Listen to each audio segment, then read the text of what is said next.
right. Hey, good morning. Welcome to the Rise and Grind Morning Show. It is Friday, July 19th. Hope you guys are ready for your weekend. We've got a little packed roster for you guys today. Doesn't look like a lot, but it really is a lot. This playoff predictor thing is quite intense. It's a lot of information. But I want to put Brandon Aiyuk to bed right away. We're going to tuck him in. We're going to send him off to sleep. And then we're going to talk about dysfunctional teams doing dysfunctional things. And that kind of entails the Brandon Aiyuk deal here. Talking about another team that is kind of done a similar situation that's not working out for them. And I want to point out why these things don't always work out. Of course, we've got mailbag questions. We got quite a few over the last few days. And then the all 32 NFL team playoff predictions. I have found a simulator that allows us to simulate or install scores for every week to kind of figure out where these teams are going to be at the end of the year. All that and more, 90 seconds when we come back. Good morning.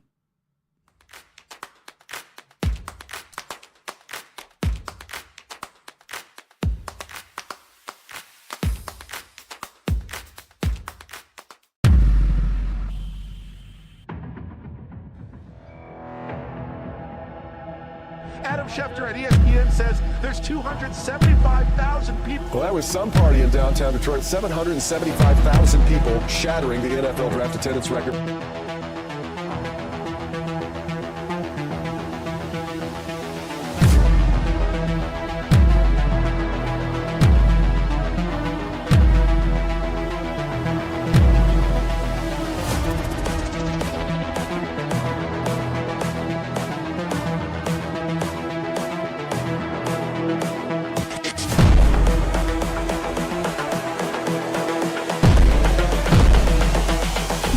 This is the future.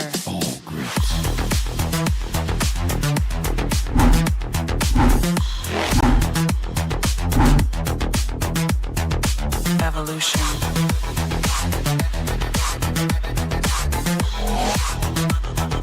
This is the future.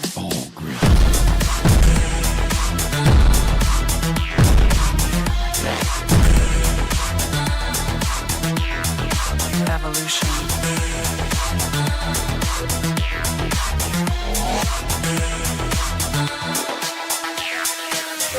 Grit.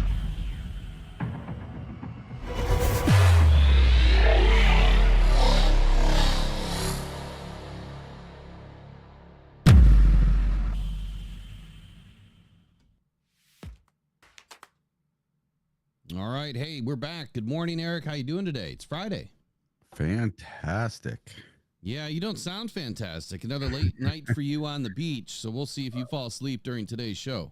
Yeah, if I take a nap, it's okay. Just give me a nudge. I'll wake back up. Sure. Yeah. So I listened to a lot of podcasts yesterday while I was out doing landscaping. I didn't do a show last night because I had so much going on in the yard. I got a lot done. Couldn't do it. I just couldn't pull it off. I would have been exhausted anyway, man. It was a long day, but I'm kind of glad that I didn't because I got to listen to quite a few things going on around the league and just how fun of a time we are now back into football. We've got quarterbacks on the field. We've got rookies on the field. And, I mean, football's back. Whether you believe it or not, just because you haven't seen it yet, it's back. And it's kind of nuts because when I think of football, Eric, I don't know about you, but I think of fall. Like I love the fall season. It's like my favorite season. Spring is great, but it's like yucky, messy, coming out of winter, going into spring. Summer, it seems like in Michigan is totally changed. It's like super hot and dry, or it's, like no rain. This year we've actually had rain, but it just doesn't seem like it's the same type of summer in Michigan. It's just not the same for me anymore. I love fall.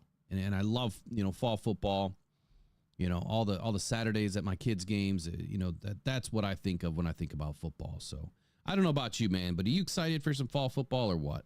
Oh, man, when the leaves change, it's the best time of year. There's no bugs. It's nice and cool. It hardly rains at all. And football is back.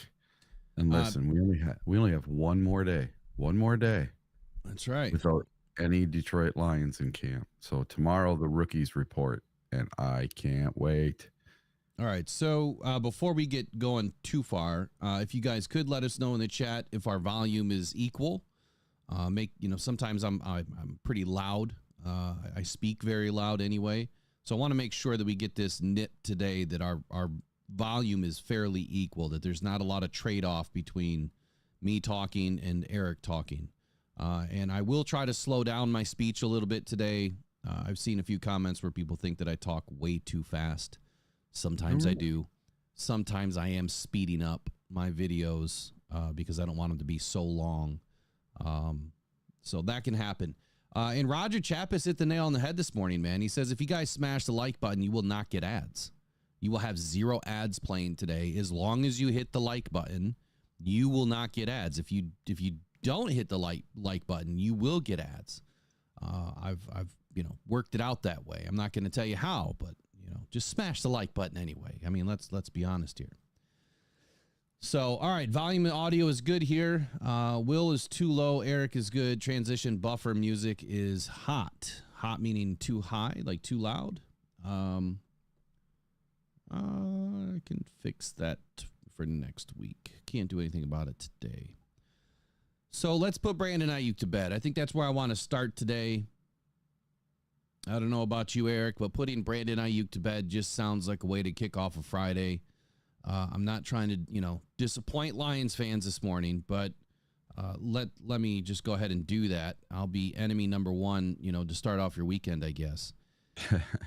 But I came across an article. Now, Mike Payton usually does a really good job, and I get it. Like, we're a couple of days away, but this came out on July 16th. And so I read through the article, and I thought to myself, yeah, I just can't agree here. So that's what I wanted to talk about today. So the start of his article is this. He goes on to say, I'm sure the immediate reaction to this idea would be the thought that there's no way Brad Holmes and the Detroit Lions would do that, which is to bring in Brandon Aiyuk. But recent comments from Holmes show that the Lions might not be far off from making moves such as this, and the Lions might be operating off of the same playbook the Rams had with Les Snead. Now, I'm going to go out on a limb here and think that the Les Snead situation is, they went all in 2021, 2020, when, after the Matt Stafford trade, to really bolster their roster. They brought in guys like Odell Beckham. Who was the linebacker they brought in? I can't remember now. But they brought in a few players. And they did that so that they could make a Super Bowl run. And they did, and they won. Doesn't work for every team. Doesn't always work like that. I mean, let's just be real here. And I don't think that the Lions are that far off from bringing in some players, of that caliber. I just don't think it's right now, and I definitely don't think it's Brandon Aiyuk, and I'm going to get into the reasons as to why. And then we will go over what Brad Holmes said and why I don't believe it's anywhere close to what Mr. Payton is thinking here. So, as we know, there's been a disgruntled Brandon Aiyuk, and he's wanted to trade. He's requested a trade. I'm on record telling you guys that he holds the majority of the cards here, because if he doesn't want to play, he doesn't have to play. He could sit out and not make $14 million this year. He'll get penalized, a ton of money. But what I heard last night on a podcast is the way that this franchise tag was kind of weaponized. It was never supposed to be weaponized. And they were also talking about Brandon Aiyuk, and if he does sit out, he's going to get fined like $40,000 for every practice he misses. But when you restructure his contract and give him a new contract, what do you think that they do? Well, we just fined you $500,000, and Brandon Aiyuk's going to say, well, I'd like that extra $500,000 back. And they're going to give it to him. So what's the point of penalizing these guys if you're just going to give them the money anyway? Mm-hmm. So that's why I'm saying he really holds all the cards. I mean, you can penalize them all you want. I don't think that's going to deter him from, showing up or not showing up. I don't think it's going to deter him from sitting out or not sitting out. When you look at how much money these guys are making, whether he makes it this year or next year, 40 grand is nothing. Like, that's nothing to these guys. So before I get into all this information, has your position changed at all, Eric, as far as, bringing in high-price free agents? We haven't seen it from Brad Holmes yet. And what I mean by that is, max deal guys, 4-year max deal guys. We've got some expensive guys, but not to the tune of, max deals here. So has your position at all changed on this Friday before we head off into rookie camp? No, not at all. And I got a couple of things. So Bo Booth here says that Aiyuk is not a grit fit. And that's exactly it. He's 49er way. He is not grit. He's not all in. He's not a Dan Campbell kind of guy. I don't believe. I believe he's a 49er guy and came up drafted by the 49ers, and he's been made a 49er. They do things differently than we do. And what happened with the Rams? So they went out, they got these high-priced free agents, and they won a Super Bowl. They did. They made it. But what did they do the next year? They didn't even make the playoffs. What did they do last year? They made the playoffs barely and got beat in the first round. What's happening this offseason? Aaron Donald's retiring. A couple of their guys are retiring also, one of their linebackers. And they're starting to lose it. So you're seeing that only last for so long. So maybe Brad's like, hey, I see what Les Snead did. I'm going to do things a little different than old Les Boy did. Right. Learn from others' mistakes. You don't have to make the same mistakes yourself. Yeah, I would agree with all that. There's a couple of people in the chat that I haven't seen before. So we got someone watching from California. Man, it's early in California. It's got to be like 5 a.m. there. So we got Deo in the house. Good morning from California. You guys rock. You rock too, Deo. I mean, that's 5 a.m. in Cali, man. That's awesome. Of course, out in Cali, depending on where you are, you probably do got to get up at 5 and be on the road for 2 hours before you can even make it to work in some places. Let's just welcome in the rest of the chat this morning. So we got Peter Van Larhoven, Brent Lighton, Big Moose 88, Shane Smith, Chef Talks Lions in the house. And he's all the way from Australia, so he's on the opposite end of the spectrum. We got Rick in the house, Tracy, of course. Who else is in here? Steve K. Lions fan 76 says, good morning, everyone. What am I doing awake so early? You are here for this show, my man. Appreciate you being here. Question for you guys. Anybody going to Hall of Fame week at all? You going to go down for any of the festivities? Part of what I listened to yesterday is, Peyton Manning will more than likely be down there most of the week. Pat McAfee will probably be down there. The tail end of, I guess he's going to be at WWE or something like that. So I'm hoping to be able to run into some of these guys. At least I'm going to try. I'm going to try to pin them down if I can. We got David Bryson in the house. Someone had asked if this is the new the new Rise and Grind logo. So, and that was Lions fan 76. So the new logo is on the right side of the screen right now, where it says Rise and Grind. That's the actual logo. Now the show thumbnail, I just did something a little bit different. I've been trying to do something a little different with the thumb. I feel like some people, if they don't see the black thumbnail with the Rise and Grind part in the left-hand side, that they don't know it's the Rise and Grind morning show. I'm just going to have to stick to a consistent, thumbnail. I'll probably change it after the show, but sometimes it just makes sense to do a thumbnail that's just kind of more inclusive of what the show's about, I guess. So just don't be discouraged by the thumbnails. I mean, it's Monday through Friday, 8 a.m. We're going to be here most days. I mean, some days we can't, but for the most part, we'll be here every single day. Pretty soon I'll have fill-ins, though. So when I can't be here, other people will be here. Eric will take over. Somebody will take over. So we got Phil in the house. So look, we got the typical crew here, right? The loyalty crew, like I like to call you guys. Carl Rittenberg, another new name. Welcome in this morning. David Bryson, King SJ, Motown Mitch. Lot of new names, a lot of old names. It's football time, so everyone's coming back. These chats are going to be filled up in no time.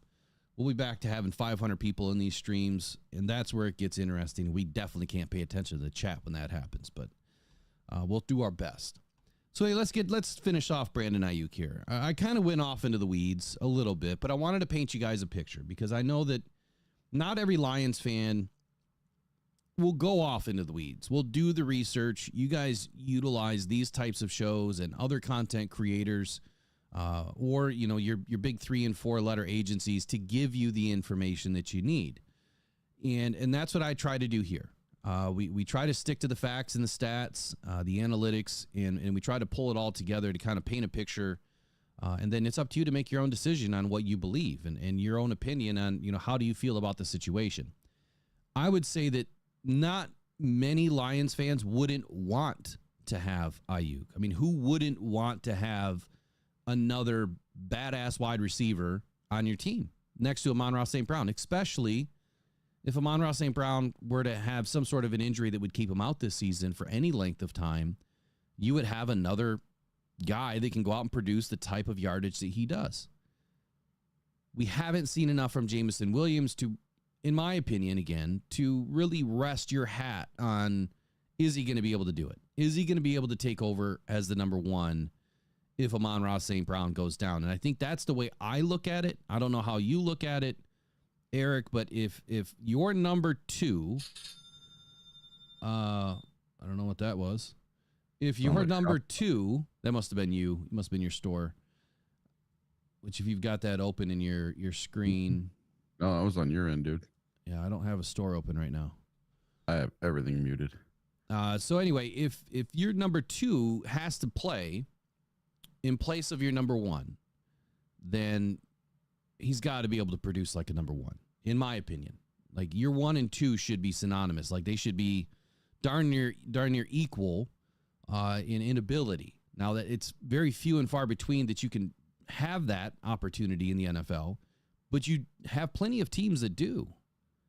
I think that's where the Lions are trying to get. That's what they were expecting from Jameson, is getting, a player that can play next to him, with him, and for him when needed. So Brandon Aiyuk, to analyze just how big of a mistake, in my opinion, this would be, I think that we have to, include what the cost would be to get Brandon Aiyuk. Now, it's been floated that the Devontae Adams deal is the deal. Like, that's the one you look at. So if you're going to be giving up a first and a second round pick in 2025, let's just say the Lions get lucky and they give up a first next year and a second the year after that, or vice versa. Any combination of a first and a second round pick. You also have to realize that Aiyuk expects a brand new contract, and that's why the next topic, dysfunctional teams do dysfunctional things, also is in line with this Brandon Aiyuk deal. So I feel like there is no better analytical tool than to look at this season's rookie deals, Marvin Harrison Jr. Let's take a look at his contract. We'll compare it for the first round pick of Aiyuk talent potential, someone that could, potentially be as good as Aiyuk. And then, of course, Ennis Rakestraw, our own second round pick. We'll look at his contract numbers to kind of give us a fair idea of what the Lions would be losing if they were to do something like this. So I'm going to start off with Harrison. He signed a fully guaranteed deal worth $35.374 million. That includes a $22.547 million signing bonus. Now, the base salaries are the league minimum throughout, all first 4 seasons of his career, where he makes $795, $960, $1.7 million, or $1.19 million. So not much money base-wise, but that's not the number we look at. We look at what he's going to get paid overall. It's like I said, it's not the only compensation that he'll be receiving. So he'll also be getting paid a signing bonus and then guaranteed money that also includes training camp roster bonuses that are worth $8.8 million, which would be 1.4 in 2025, 2.9 in 2026, 4.4 in 2027. For salary cap purposes, though, the signing bonus is obviously prorated over the first 4 seasons. When you break it all down, okay, and we're just going to use some average numbers this morning, it's $9 million per season. That's what Marvin Harrison Jr., an amazing talent, is getting paid as a first-round pick. Rakestraw, 61st pick. So I went early first-round pick, late second-round pick to kind of give us a good average here. The 61st overall pick signed a 4-year contract that is slotted in value of $6.485 million. The deal includes $1.5 million signing bonus. His average deal, again, all in, his is a little bit less exciting. His average deal all in is $1.6 million per season. In total, a first round and a second round pick. If the Lions were to trade that away to bring in Brandon Aiyuk, they would be giving up, which would equate to roughly $42.4 million for 2 players for 4 seasons, and a 5th-year option on your first rounder, which is roughly $10.6 million in total cap hits every year on average. Now, it's not how the contracts are slated, but we're going to do average round numbers, okay? Brandon Aiyuk wants to make $30 million base, as he feels he is worth more than Amon-Ra St. Brown. He wants to be closer to Justin Jefferson money. And in 2026, Justin Jefferson will earn $38 million. Amon-Ra will earn $33 million. So if you were to combine those two, again, I doubt the contracts would line up this way, but it would be pretty darn close. You're talking $71 million for 2 wide receivers. More than your quarterback. $71 million. Now, you tell me on what green earth any team is going to want to afford that, can afford that, should afford that. That's nuts. The Lions would give up, only having to spend $10.6 million on their first and second round picks that they could keep. And I don't know about you, but I trust Brad Holmes a whole heck of a lot in the draft. So we would be giving up 2 picks that cost us $10.6 million per year in place of bringing in 1 player that would cost us on average $30+ million a year. Potential that those first picks that we're giving up, the first and the second round pick, could end up being the next Brandon Aiyuk. Let's say you grab 2 wide receivers. One of them could end up being the next Amon-Ra St. Brown. You just don't know. Brandon Aiyuk could end up ripping an ACL this year. You just don't know. Anything could happen, right? So why would you put yourself in that kind of position? I just don't think it makes a whole lot of sense. I don't see Brad Holmes doing something like this. And I definitely don't see him giving up our future for a player that, in my opinion, doesn't really fit our team. Like Eric was saying earlier, doesn't fit the grit culture. Look, I think he's a hard worker. Obviously, I don't know everything about Brandon Aiyuk because I don't study him like I do the Lions players. But let's just say he is a perfect fit. Let's just say he hits all, the bells and whistles. He's everything that you want. From a culture identity, from a personality identity, everything. Then does it still make sense? I don't think so. You're going to end up spending $20 million more per season for 1 player than to have 2 players that you can develop and keep around for the next 8 years and still wouldn't cost you that kind of money. So this is why, I really get off into the stats in the numbers and the analytics and all that, and why Lions fans, in my opinion, kind of need to look at things a little bit deeper. We kind of get ingrained to look at the surface and just kind of what's hovering, on top of the pond water, if you will. But underneath the pond, man, it's pretty mucky. And that's where you guys need to look, in my opinion. Again, get into the muck and really look at what can happen to your team, because this would not bode well over the next few seasons as far as financial stability for the Lions. And if you want to be a 1-year wonder, then bring in Brandon Aiyuk. Be a 1-year wonder. Then the next season, you're probably going to break it all up anyway because you can't afford it. And I'm sure Brad Holmes could arrange that. He absolutely could. We have the money to do it right now. But if you want to win it all and then continue to win and not go back to the losing ways, then I would urge you to kind of look at these things a little bit more granular than just the face value. It takes a lot of research sometimes and a global understanding of how NFL franchises operate and how they work, sustain success, which teams have it, which teams don't. I'll tell you right now, look at the Kansas City Chiefs. How many seasons have they brought in these high-priced free agents, big name stars for big money? They haven't done it a whole lot. A few players here or there. They just shed L'Jarius Sneed. They got rid of a high price guy. The teams that do it well, the franchises that operate at a high level, the great ones, they just don't make these mistakes. It would be great to have Brandon Aiyuk, but here's a quote from Brad Holmes, which recently, recently he was quoted anyway, and it may explain what Mike Payton was thinking when he wrote this piece, but it also might explain a little bit more of what Brad Holmes is thinking. Before I get into the quote, what is your response to all that? Just that it's all impossible, really, with today's salary cap to have that many high-priced people. We just paid Amon-Ra St. Brown. We just paid Jared Goff. We just paid Penei Sewell. And who did we pay? We paid our own guys. We didn't pay high-priced free agents. Carlton Davis came in. Meek Robertson came in. But those guys are cheap. They're not $30 million a year guys. The guys that are making the bank on this team are the guys that have been here, the guys that have proven themselves, the guys that our coaching staff and our GM trusts. And it's because they've been here through our trenches, not somebody else's trenches.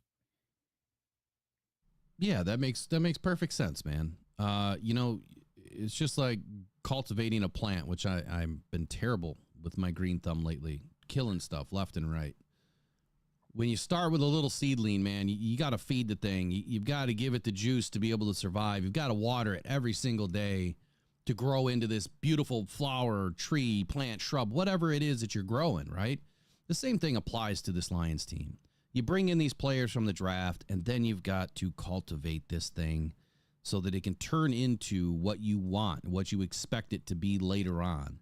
And man, when that thing blossoms and it finally turns into the amazing athlete on the field that you expected, to me, that is way more fruitful than doing what Ryan Poles is doing, which is buying your team.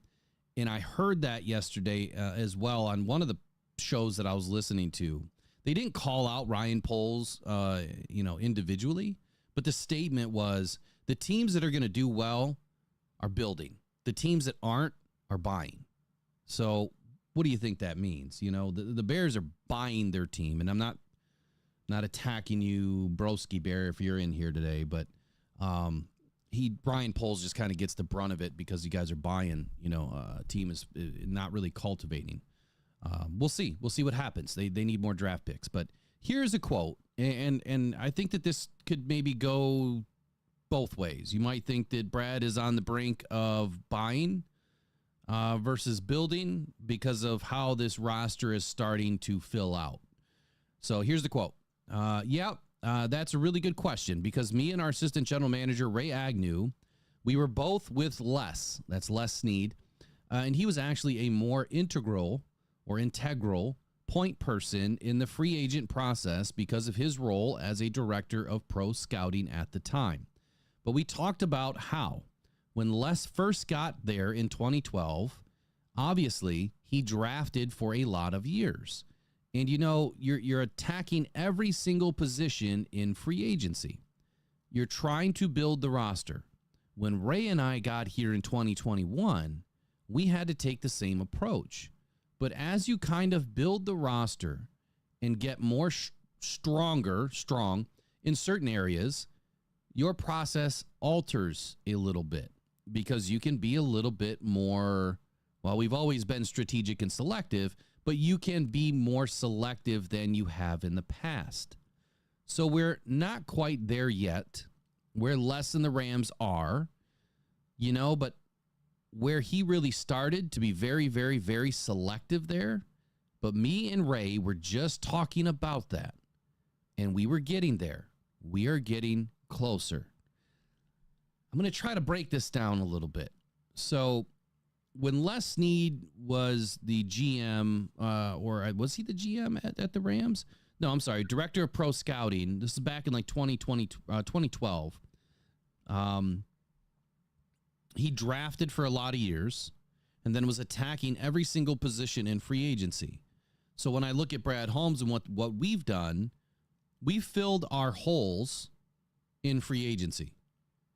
We selected the players that we wanted to cultivate in the draft. Does that make sense, Eric? Yeah, it really does. I mean, I guess what I'm saying there is like we didn't go out and buy big name free agents to plug holes. We brought in good deals, commensurate players, commensurate to their salary anyway. Players that we thought that could be really good backups, but maybe have a possibility to start if we needed him to. That's where I see Brad plugging holes as free agency. And he does a great job at doing that. Now, he's done more in free agency the last 2 seasons than he did the first, 2 seasons. So then he goes on to say that, as you kind of build your roster out and you're getting stronger in certain areas, so our defensive line got a lot deeper, our cornerback room got really deep this year, maybe our wide receiver room isn't as deep, but then you look at the offensive line. Is it deep? Maybe not, but it's on the front side of the offensive line. I mean, it's the best offensive line in the league. Behind it, we've got some young players that we're cultivating. Giovanni Manu, Christian Mahogany. We still have Keodi Osika still there. I'm not sure he's going to make the roster. Colby Sorsdahl, again, a draft pick that they're cultivating. So we got 3 guys that we're cultivating. We're watering these seeds every day, right? We're giving them some sunlight every day. We're hoping that they're going to blossom into a really great backup, because we want to make sure that Penei Sewell can remain in the game for a while. Obviously, he signed long-term. You bring in a guy like Kevin Zeitler to fill a hole this year, who is a top athlete, top player at the guard position. That was a big fill for Brad Holmes. That was a perfect alignment for this team. So when I see what Brad Holmes is doing, he is plugging holes with high-caliber players. Carlton Davis, starter for Tampa Bay. Maybe won't be a starter for the Lions at some point, but right now he's a starter. Amik Robertson, starter for the Raiders. Lions went out and banged it away in the draft. He may not be a starter in 2024 for the Lions, but he's going to be an extremely good backup. Emmanuel Mosley, starter for the 49ers. Injury issues, may not be a starter because he's fallen down the depth chart. So we've cultivated and we've also plugged holes the right way through free agency. We haven't gone out and spent big money on guys like a Brandon Aiyuk, a Daniil Hunter, or anybody else, a Chase Young. I mean, any Montez Sweat, anybody you could think of that might have been available, trade deadline or free agency that, we wanted. I mean, I wanted a Matabuiki or a Christian Wilkins. They ended up getting way too much money. I wanted a Robert Hunt, to join this offensive line. He got way too much money. So Brad's doing it the right way, in my opinion. And I think, the proof is what happened this last season. So it's simple, I think, that the great ones draft well, right? You live inside the draft to find your future. And then you sign your own players that they have spent all of these years cultivating and developing. And then at some point, and this is kind of where I'm taking his quote here, that, they're getting close because, their roster has filled out to a point of where now they can be very, very, very selective. His quote, very, very, very selective. So when you get to a point, where you can start to add key figures to the team to make a push, there's 2 ways that can happen. It's either in free agency or trade deadline. Now, I don't think that you want to overspend, or overshoot the moon and breaking the bank for a decade here. I don't think that's the right approach. And that can happen if you bring in guys like Daniil Hunter that make a boatload of money, Brandon Aiyuk that makes a boatload of money. You bring in a high-priced free agent like that wants a max deal, that doesn't have a max deal right now, and you're going to break your bank. So I'm not saying that Aiyuk wouldn't be a great opportunity for the Lions. I think he's going to be a great opportunity for any team that he either ends up with or, sticks with the 49ers. But what I'm also saying is this. I'm not saying that Aiyuk also wouldn't be so pissed off at the 49ers that he wouldn't just play one season, maybe at a better contract than what he's getting now and maybe not a full 4-year max deal and forego signing this 4-year mega deal in hopes of adding a ring to his resume. He could do that. He absolutely could. He could be so ticked off at what they've done that he could say, you know what? I will go to the Lions. And you know what? I will take $20 million this year. It's more than I was going to make. And then next year, you know, I'll be a free agent to go sign wherever I want. He could do that. And that would certainly cement his opportunity to get a max deal or even more money if he stays healthy through this season, if the Lions go deep in the playoffs or win a Super Bowl. Man, his money would just pile up. You know, he would be betting on himself. So I just don't see the 49ers getting rid of him. At the end of the day, here's where I'm at. The Lions didn't bring in any high-priced free agents in the spring, and the Lions already have a top-5 offense. I feel if they were going to make any moves between now and week 1, it would be on the defensive side of the ball. As we just don't know what we have yet with DJ Reader's timetable to come back and when he's supposed to play. You know, what is that going to look like with him, you know, out of the defense? Because we still have questions to get answered with Josh Pascal, Levi Onwuzurike, Mathieu Betts, Marcus Davenport. There's some questions, right? And those questions are probably going to be answered in training camp. So until we see what happens in training camp and potentially the first few weeks of the season, then I think that Brad Holmes could potentially make a run for somebody. And let's be honest here. That's the right approach. See what you have. The first few weeks of the season are not going to kill you. It's not going to put this team, you know, behind in any way, shape, or form to not still make a run, you know, at the division. We have the money to do it. Brad Holmes is saving all of his pennies up right now to make sure that he has room to make a deal. But it's not a Brandon Aiyuk deal, in my opinion. It's not another offensive high-priced player when we already have an amazing cast of characters. There's only so many places that the ball can go. Between Laporta and Amon-Ra St. Brown and Jahmyr Gibbs and the emergence of Jameson Williams and David Montgomery and Amon-Ra St. Brown, how many more players can you fit on the offensive side of the ball that are going to get the ball? Get 60 snaps probably in a game. 60. How many times is Aiyuk going to touch the ball, you know, when your running backs are getting fed 45% of the time? So I think that's where you've got to justify the money to the player, to the snap count, to how many times is he going to get the ball.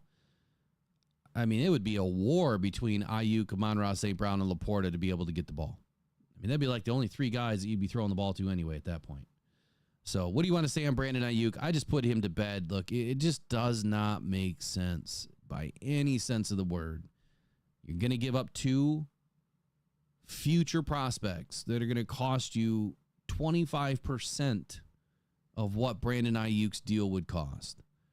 You're losing a player, and you're losing, you know, $20 million a year. It's crazy.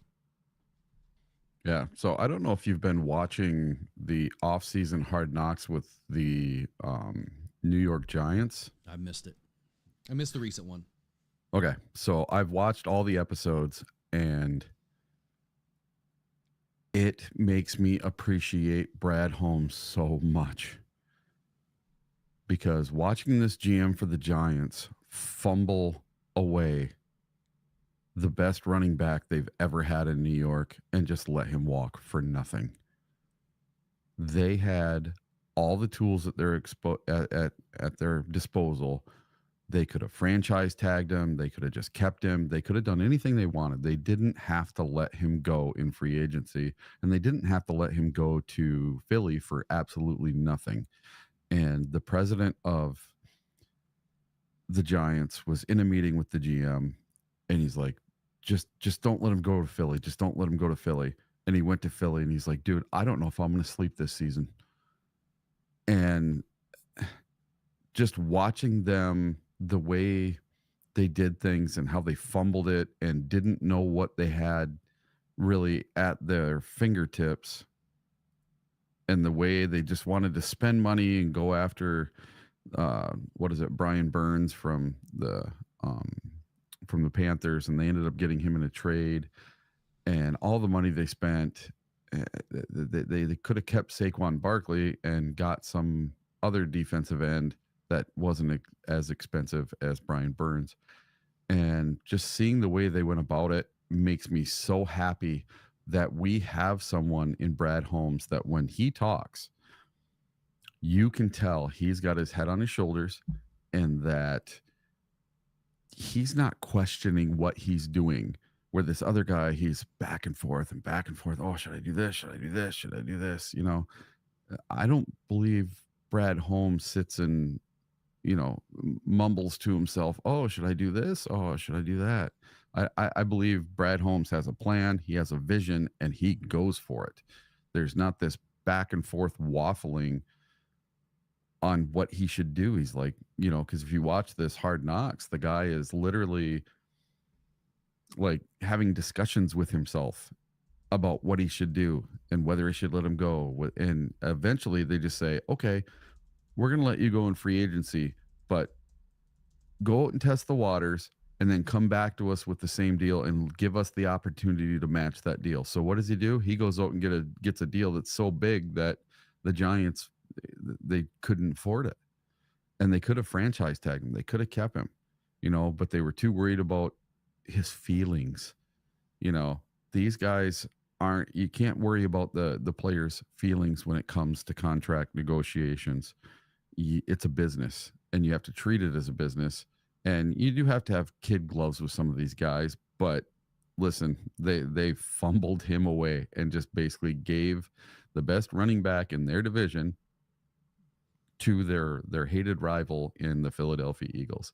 So it's really, really awesome to have someone like Brad Holmes that has all of this plan and a great head on his shoulders and doesn't do anything like that and doesn't get caught up in I got to have this free agent. I got to have that free agent. Because if you watch, they had like lists of all these free agents and they focused on that Brian Burns from day one. And that was the dude they wanted to have.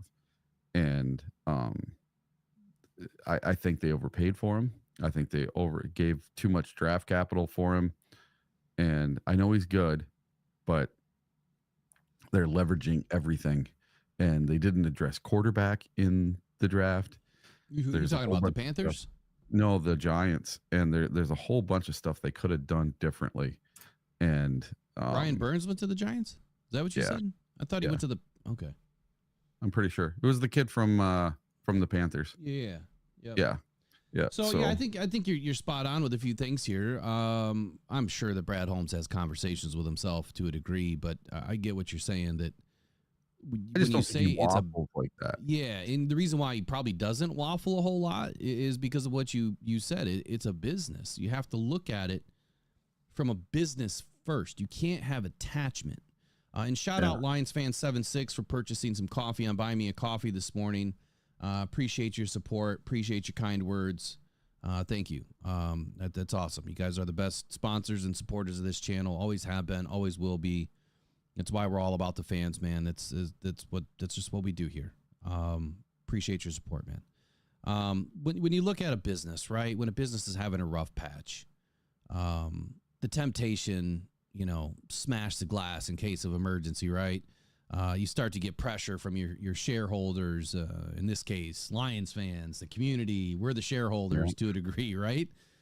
So you want to cut discretionary spending. You want to get rid of all these high-priced guys, and you want to start bringing in talent. Or the other way is to fix the fans' pandemonium, if you will, is you bring in a high-priced free agent, right? Oh, my God, we got this nice, shiny new toy, and everyone just shuts up for a minute. You broke the glass. It's an emergency. So now you brought in Danielle Hunter. Oh, my goodness. Everything's fixed. We're going to the Super Bowl. Everyone shuts up, right? But those cuts, they also include, like, you didn't see it, maybe employee benefits got cut. You risk carving out the heart of your company because you brought in one high-priced free agent, and now you can't get a deal done with Aiden Hutchinson because you don't have the money. So you broke the glass, you saved the day, but you lost your future. It's exactly what can happen with things like this. If you sacrifice the principles that make your company a fulfilling place to work, and your most valued employees will soon, follow shortly after. They're just going to walk out the door. That's why business leaders should stick to their core values, especially when the stress runs high. And Brad Holmes has core values and the instincts to go along with it. He sat down, with the leaders, of Allen Park over there, and they formulated a plan. Remember the one that Chris Spielman was talking about? They wrote on the napkin. That's their process. That's their plan, and that's what they're sticking to. That's why Brad Holmes doesn't have to waffle. He knows what he has to do. He knows what the vision is. Then he just has to figure out the best path to get there and navigate all of the hurdles between now and then. And I think he's done an excellent job. Absolutely. Would have asked for a better job from any other GM. Brad's killing it, man. He's absolutely killing it. But I think that when you look at a franchise from a business perspective first, it can go in two different, very drastically different ways. You've got the smash glass perspective, and then you got the we're just going to do whatever we have to do to win perspective, and we're going to go out and buy a team. Then you got the Brad Holmes way. I'm going to formulate a plan from day one. We're going to follow that process through no matter what happens. We're going to put on the blinders. We're going to shut our ears, and we're just going to put our nose down to the grindstone, and we're going to get it done. That's what they're doing. They have trusted their process, and it's working. It's not going to stop them when people get on them for not doing something or doing something that maybe they don't agree with. I mean, I can't tell you that I've agreed with absolutely every move or, every drafted player. But at the same time, I'm going to sit back and I'm going to say, okay, let's see what happens. I'm not going to say anything for a few years, about Penei Sewell or anybody else that they brought in. I mean, all the people that thought Penei Sewell was a disastrous pick, man, are they really feeling it today? And we heard a little bit of that from Brad Holmes at one of his press conferences. He was calling some people out. So I thought that was great too. He's got to be able to stand on his own business and toot his own horn. So that's going to bring us to the next topic here. Let's pull up the roster. So we were talking about putting Brandon Aiyuk to bed, and then how that leads into dysfunctional teams that just seem to do dysfunctional things. That used to be the Lions. I mean, let's be honest here. We are not that far removed from being a disaster, and you can get right back there real quick if you're not careful. And that's kind of what happened or is happening right now with the New York Jets, unfortunately. And then this ties into the Lions because sideline report, once again, Brad Behrman has put out another edge rusher that the Lions should be in play for. So dysfunctional teams do dysfunctional things, and the Jets brought in Hassan Reddick this offseason. Now, Hassan Reddick did not come to the Jets, OTAs, or minicamp. In this article, I'm taking bits and pieces from Brad Behrman here. The Jets reportedly told him that they would not extend his contract this year. After they brought him in this offseason, he was probably expecting to get a contract extension. How does this fit with Brandon Aiyuk? It's the same thing. If the Lions are to bring in Brandon Aiyuk right now in a trade, and you're bringing him in, you're giving up first and second round picks, you're bringing him in on $14 million this season, and then you turn around and say, "Yeah, we changed our mind. We're not gonna extend you this year. We're gonna wait till next year. We're gonna see how good of a season you have, and then we'll talk about getting you into a max deal." What do you think Brandon Aiyuk would do? Yeah, he'd sit out the season. For sure. For sure he'd sit out the season. Or, he'd be doing the same thing that the 49ers are doing right now. They'd be having that kind of a contentious relationship. So the dysfunction is real with some teams. The fact that you would have brought in Hassan Reddick and then changed your position on not extending the guy, one, it's a huge slap in the face. But two, this player, he's not going to get along with you now. He's not happy. He's not even showing up. So I'll read some of his article here. He says that subsequent reporting has said that the Jets won't be budging on a contract extension. That ESPN's Rich Cimini suggested that they'll try to sweeten Reddick's current deal, which calls for him to make $14.3 million in base salary, so almost identical to Brandon Aiyuk's salary amount this season.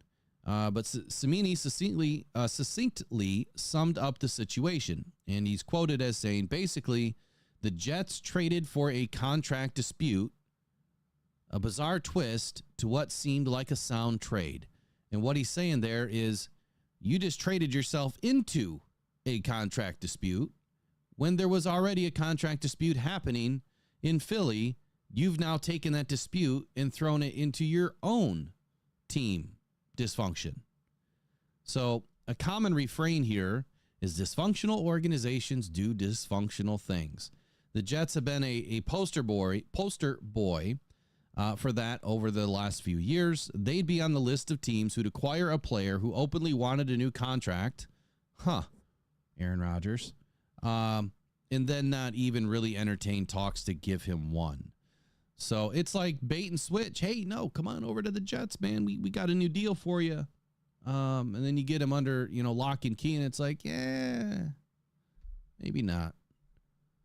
So the start of training camp will be a fresh Pandora's box for Reddick's situation with the Jets. His continued absence will say it all, and it will make the Jets look worse than it'll make him look. The idea of him being traded again before the season starts is not that far-fetched. And this is where the buck stops with me. Brad Behrman, why on earth would you want to bring in some guy that is so pissed off right now from two teams and bring him into the Lions organization? So I'm going to stop right there because the Detroit Lions are not dysfunctional, and that would be a dysfunctional move to bring in someone that is so upset that any little thing is going to enter that locker room and start to cause major drama. It would be a situation like this. So we were doing great, when you're talking about this situation, in my opinion, and how it is dysfunctional, how it is an issue, right? It's a huge eyesore for the Jets, for the league, for Philly. I mean, for everybody involved in this. The Lions don't do stuff like this. They would have under Quinn Trisha, for sure. They would have done it. Maybe even Matt Millen, but not anymore. I don't think that the Lions would be interested in making this sort of a headache for their team. Hassan Reddick would be an amazing option to have for, how good he is off the edge, but do we really want to have another headache? I really wouldn't even care so much about the money in this situation because the defensive side of the football, I think, is where the Lions could or should spend some money at some point. We've got Marcus Davenport. We've got Metu Betts. We've got James Houston. We've got an inside-outside guy, Mekhi Wingo. We have plenty of assets, guys that aren't even going to make the roster this year on that side of the ball that are on the roster right now. So bringing in a guy like Hassan Reddick would all but mean that Metu Betts probably wouldn't make the roster or James Houston. Absolutely, one of those two probably wouldn't be able to make the team. You'd either have to trade him away or do something to try to make up for this. So for that reason, I'm out. I don't think that it makes any sense to bring in more dysfunction to the Lions organization. Eric, what do you think? Well, all this talk is giving me SOL PTSD. What do I mean by that? So if you just think back just a few years ago, not that far back in our history, Trey Flowers deal. How horrible was that deal for the Detroit Lions? But it was the brand new shiny toy that we had to have.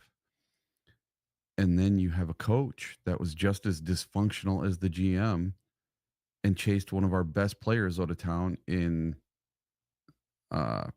Darius Slay.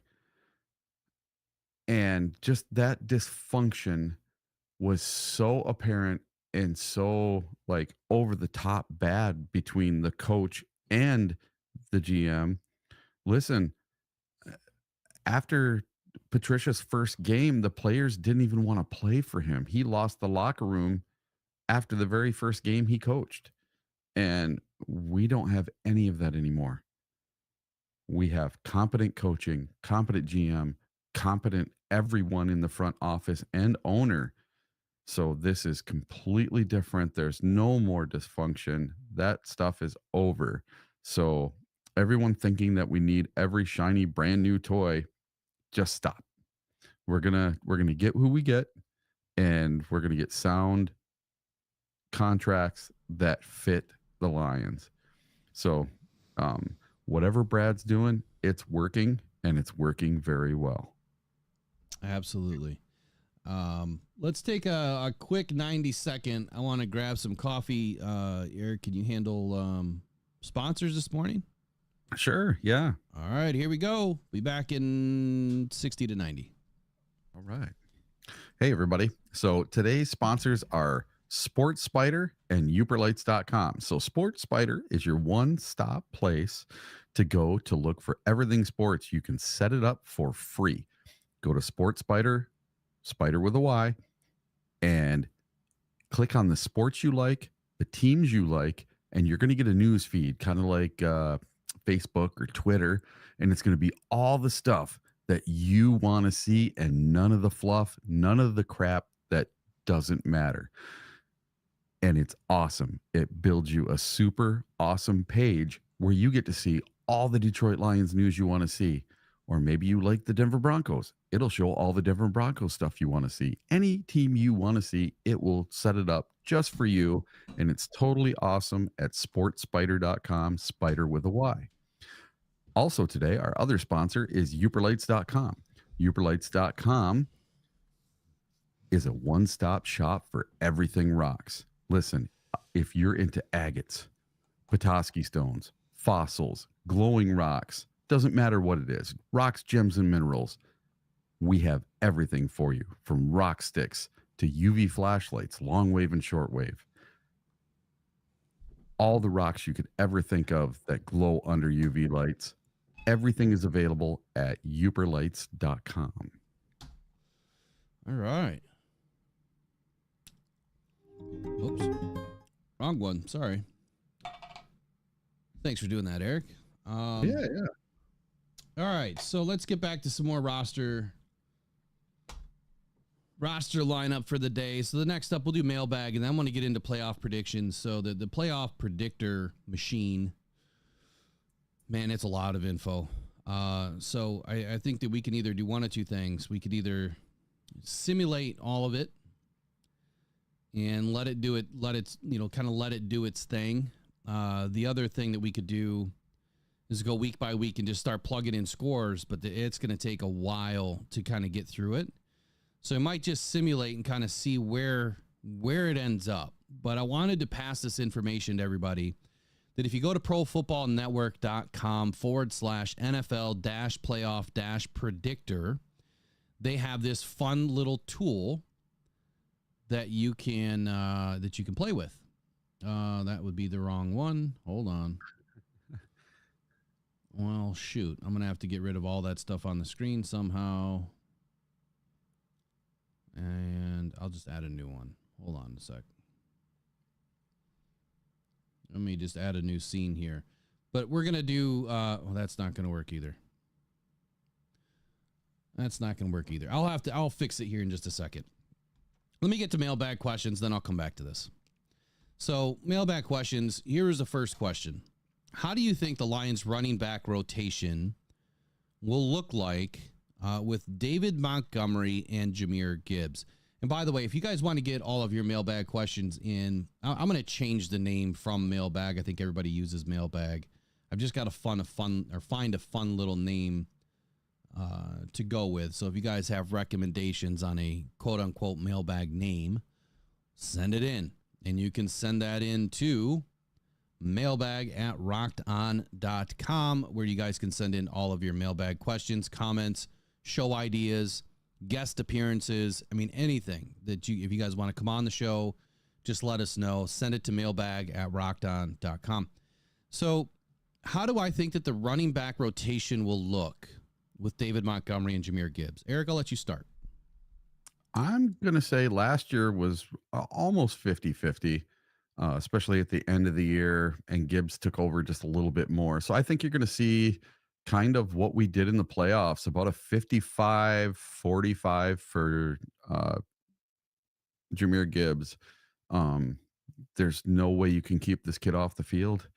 He's just too darn good. And if they truly believe that this kid is as good as advertised and has the potential they think, I really do think that we are going to see what they talked about last year, lining him up more in the slot and out wide.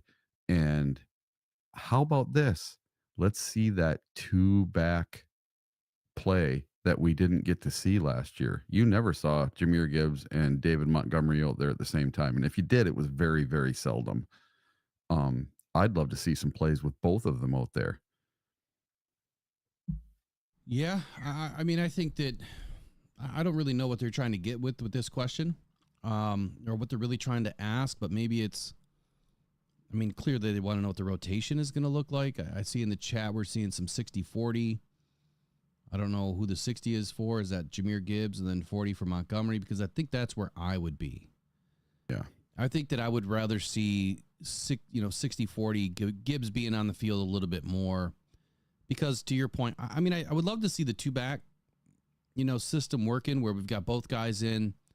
I mean, I've drawn up these plays in my head numerous times where you got Montgomery and Gibbs in the backfield, and Gibbs just shoots out, to one side or the other in motion. And I mean, sky's the limit from that point, right? I mean, you can put Gibbs pretty much anywhere on the field. He's going to have success.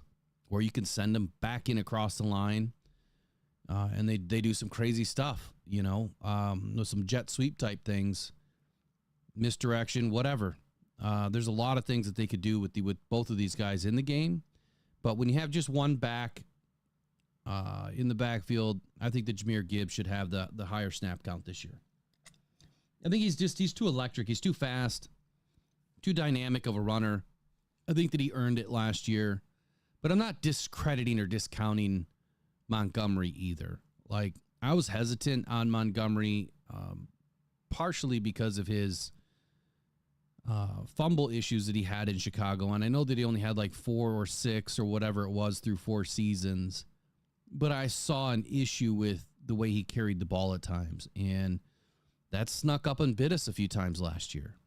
So he'll fix it, hopefully. This offseason, he'll work on it. But I want to see Gibbs. And, of course, Gibbs had a fumble or two at the worst time possible. But I think that Jahmyr Gibbs is just too exciting to keep off the field. So I want to see more Gibbs. Second question. Is there any... Sorry about that. I quit vaping, so I've got to maintain this stupid nicotine stuff for a few days. I'm done vaping. Forget all that stuff. I'm over it. Are there any under-the-radar players or training camp battles that fans should keep an eye on? What do you think, Eric? All of our rookies. All of them. Watch them all. Because what's going to happen with Vaki? How's Manu coming along? What's Mahogany going to do? Wingo. Man, is this kid going to bust in and be awesome? We just don't know. So for me, the thing to watch is all the rookies. Rookies. Matu Betts, Jake Bates, all these battles, man. It's going to be so much fun to watch all these guys clamoring for jobs. And now we finally have some really good competition in some of these spots. Even kicker. We don't have just Badgley and Patterson for once. We finally have someone, or Rambo. So we finally have someone to come in and give some real competition, and possibly somebody that can hit us that 63-yarder with 2 seconds left in the NFC Championship game. So that's what I'm kind of hoping for, is to see some really good battles, and I want to see the best man win and all this stuff.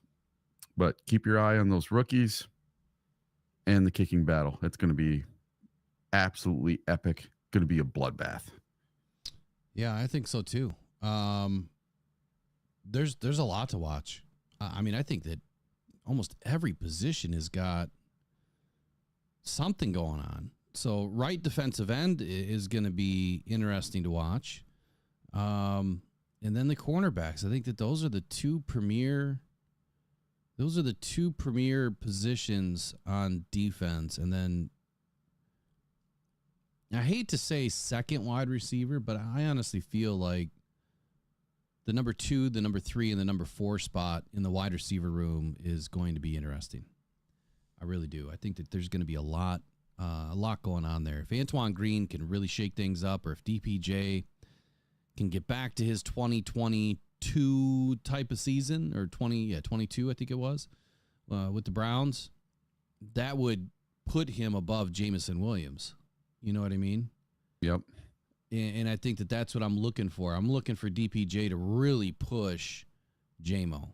DPJ has more experience, doesn't have the speed, but he has more experience. He's more sure-handed. I doubt that they're going to put him as the number 2 just because. But then again, we know that the Lions organization, they don't care where you're selected. They don't, where you're drafted or how much money you're making. They don't care about any of that. They want the best 53, and they definitely want the best roster assembled from the top down. So I think that there's going to be a defined battle between DPJ and JMO.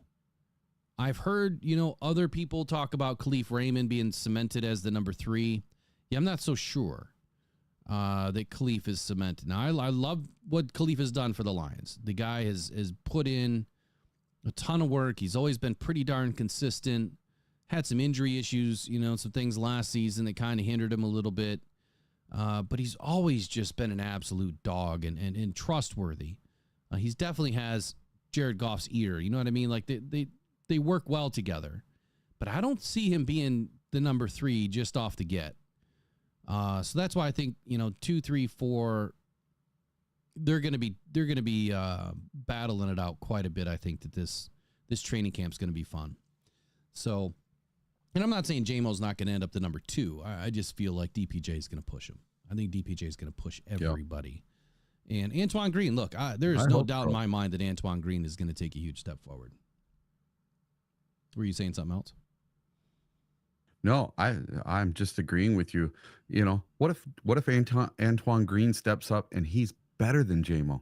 Let's say he's a true number 2. That would be nuts. I'll take it. Yeah. A 7th rounder? I would love it. I would love it because that would just show you that Brad Holmes is so good at finding guys late in the round, Yeah. Doesn't matter where they're picked. Right. It'd be phenomenal. But, yeah, I don't think you can keep JMO's speed off of the field. And speaking of JMO's speed, so let's go back to 2020. Was it 2022? They were talking about using JMO as a gunner. Remember that? Yep. They were talking about using him as a gunner in, I think it was kickoffs or punt return, something. He was awesome in college. What about the other way around?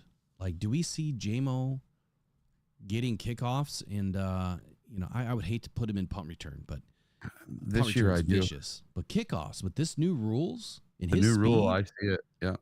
Could we see JMO back there catching balls as the second option?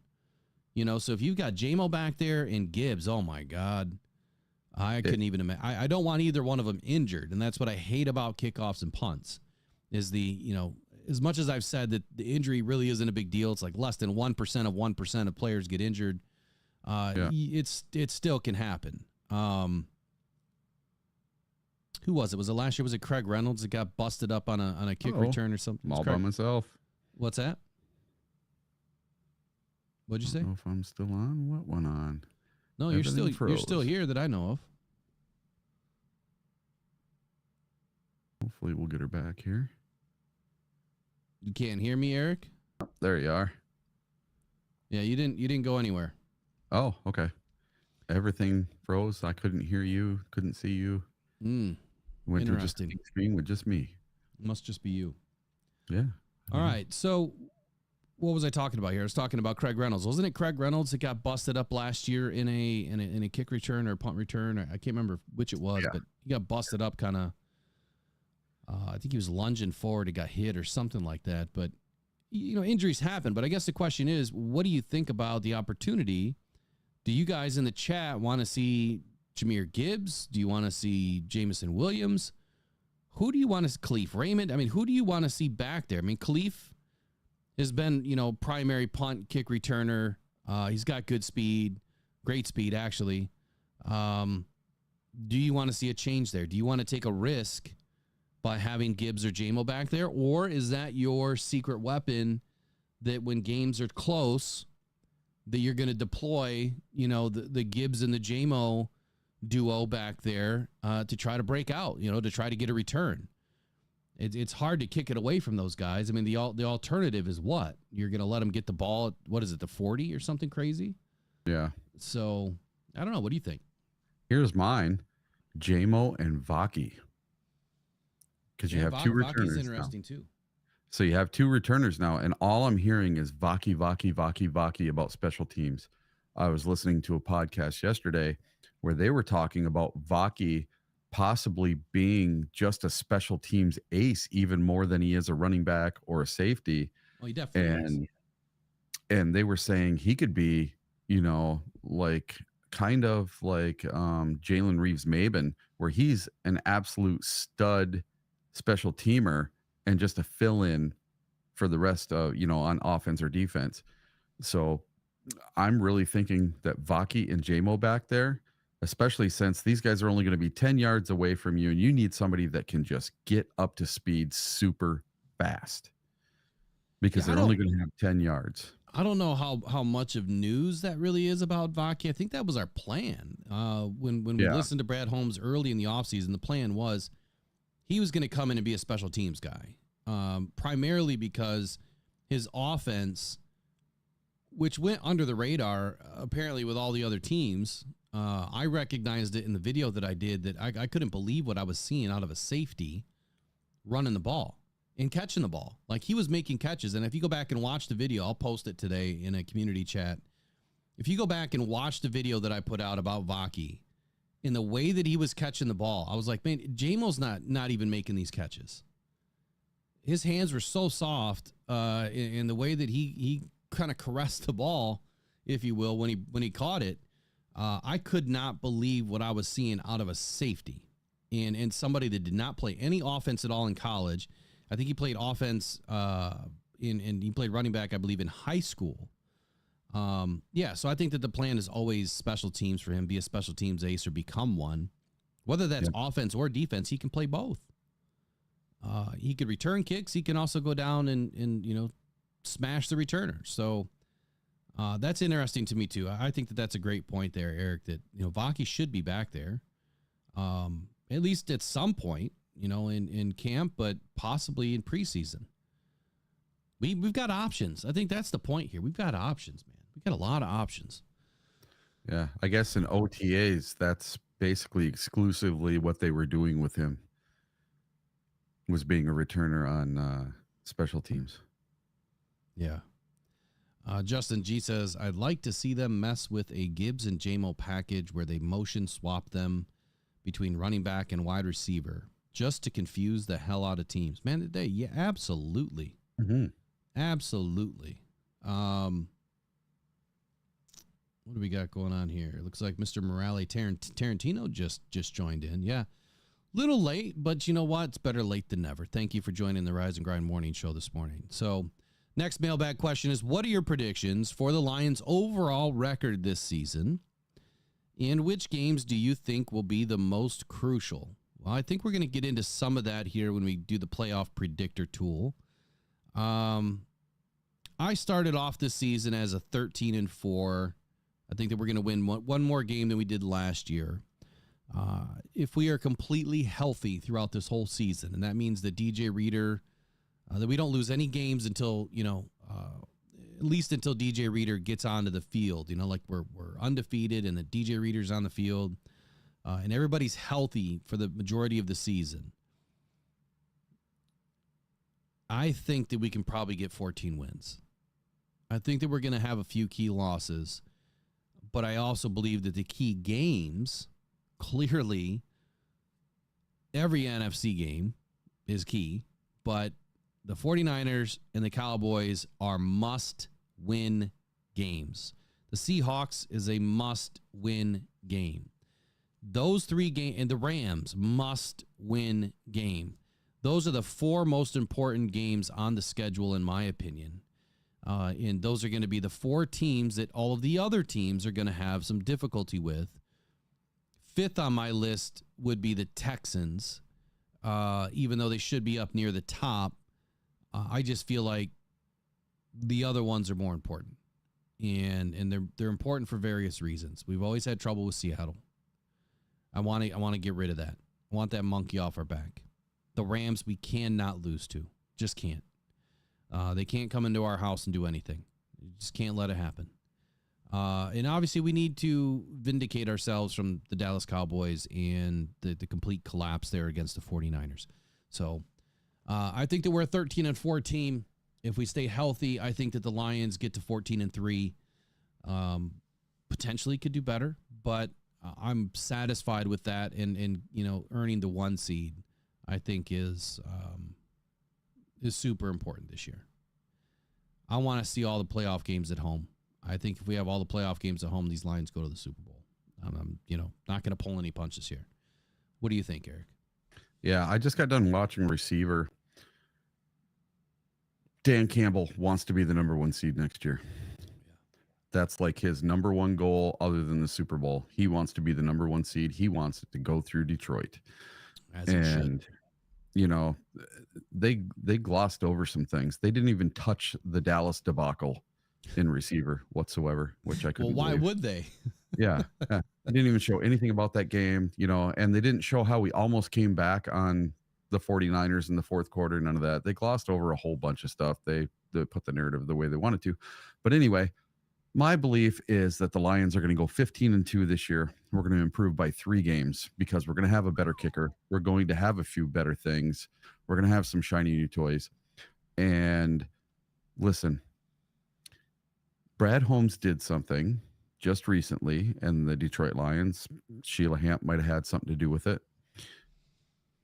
They did something on the schedule for week 4, Monday Night Football against the Seahawks, the Seattle Seahawks, who have had our number for years. They keep coming to Ford Field and curb stomping us. And literally, we keep losing to them over and over. I know last year was, overtime. And they did something really, really smart this year. We are enshrining Calvin Johnson into our Pride of the Lions Ring of Honor at that game Monday night at Ford Field against the Seattle Seahawks. So I think that was a very smart strategic move to help give the Lions just that extra little push, give the fans just that extra little bit of momentum for that game. So what did I do yesterday? I bought front row, seat 1 and 2, section 101, right by the tunnel. I want to be right there for the whole thing. So I'm glad you bought me a ticket. Thank you, Eric. Appreciate it. I don't know who I'm taking yet, but I bought 2 tickets, and it is going to be absolutely out of this world. It's going to be super electric. It's going to be just like a playoff game, especially if we got 3 wins under our belt going into that game. Yeah, that anytime. So same thing happened with Dallas, right? So they're enshrining all of their I can't remember what they were doing. Was it the old coach? Yeah, Jerry. Yeah, Jerry. So or whomever that they were doing, but yeah, I think it gives your team a little bit of a boost. I mean, of course they want to play well for Calvin Johnson. At the end of the day, they've got to win that game. So to answer your question, man, Eric thinks we're going to go 15-2. That's it's exciting, isn't it? But number 1 seed all the way. It's got to be number 1 seed. It has to be. Mm-hmm. Last mailbag question. How is the chemistry between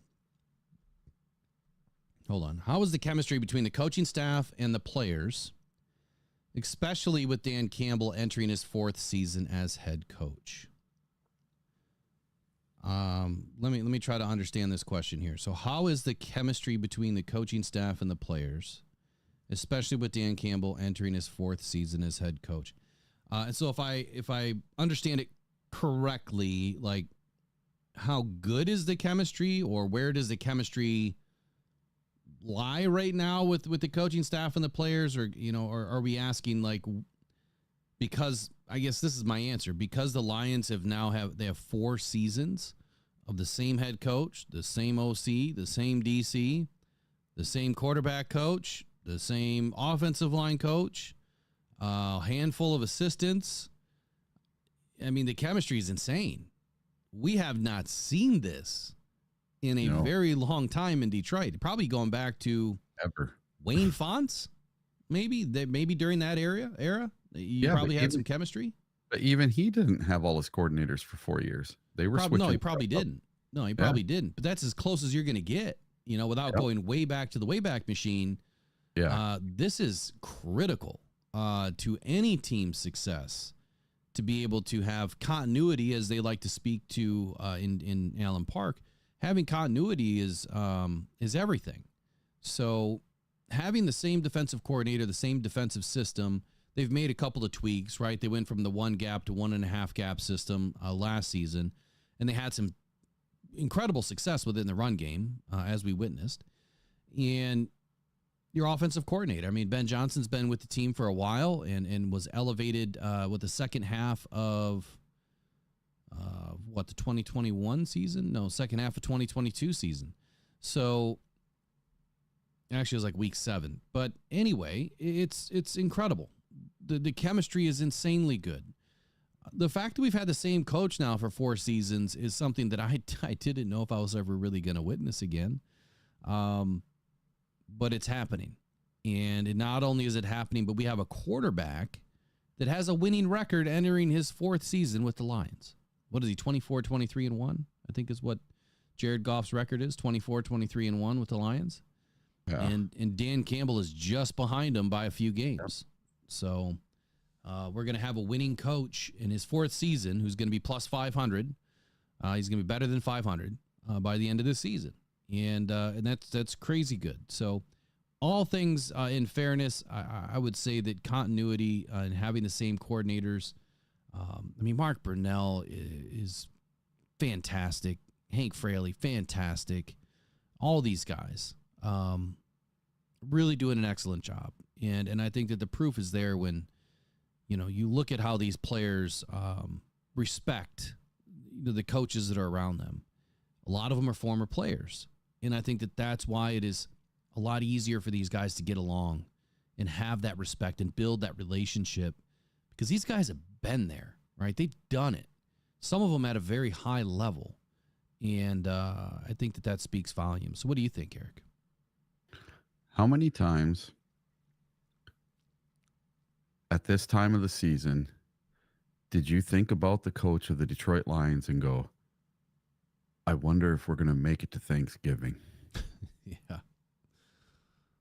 You're not thinking about that. I'm wondering if he's going to be here for 20 years. I'm wondering if he's going to get his 4th, 5th, 6th contract. That's what I'm wondering now. I think we found the coach GM combo that's going to stay for a long time. They're going to retire when they want to retire. As Lions, I think they're not going to go on to somewhere else. There isn't anything bigger. There isn't anything better for them. And winning multiple Super Bowls here, why can't they do it here? And why wouldn't they do it here? And these players coming in. So the players that have been here for all 4 seasons, they know exactly what's coming. They know what is expected of them. They know how to get on the bus. They know how to run the plays. They know everything. So, and I'm not kidding, how they want them to be at a certain place at a certain time, wearing certain clothes, doing certain things. It's clear. It's cut. It's dry. They know exactly where they need to be, when they need to be there, and what they need to do. And every time you switch the coach, you switch the coordinators, you switch the GM. I don't know how that guy wants to run stuff. Oh, I don't know how that guy wants to do things. And it can be very confusing. And even just the little things, like what time you need to be on the bus. When I say you got to be on the bus at 11 a.m., your butt better be sitting on that bus already waiting for 10 minutes. That's the kind of stuff that there's no questions. from the players that have been there for a long time, and they can help all the rookies. They can help the free agents learn our system, not only from an X's and O's point, but all the little things that are expected of them, whether it's charity work or, just how to be and where to be, where everything is at. There's no questions anymore. It is very cut and dry. Hold on one sec, Eric. We got a call coming in. Give me 1 sec. Okay. Yep.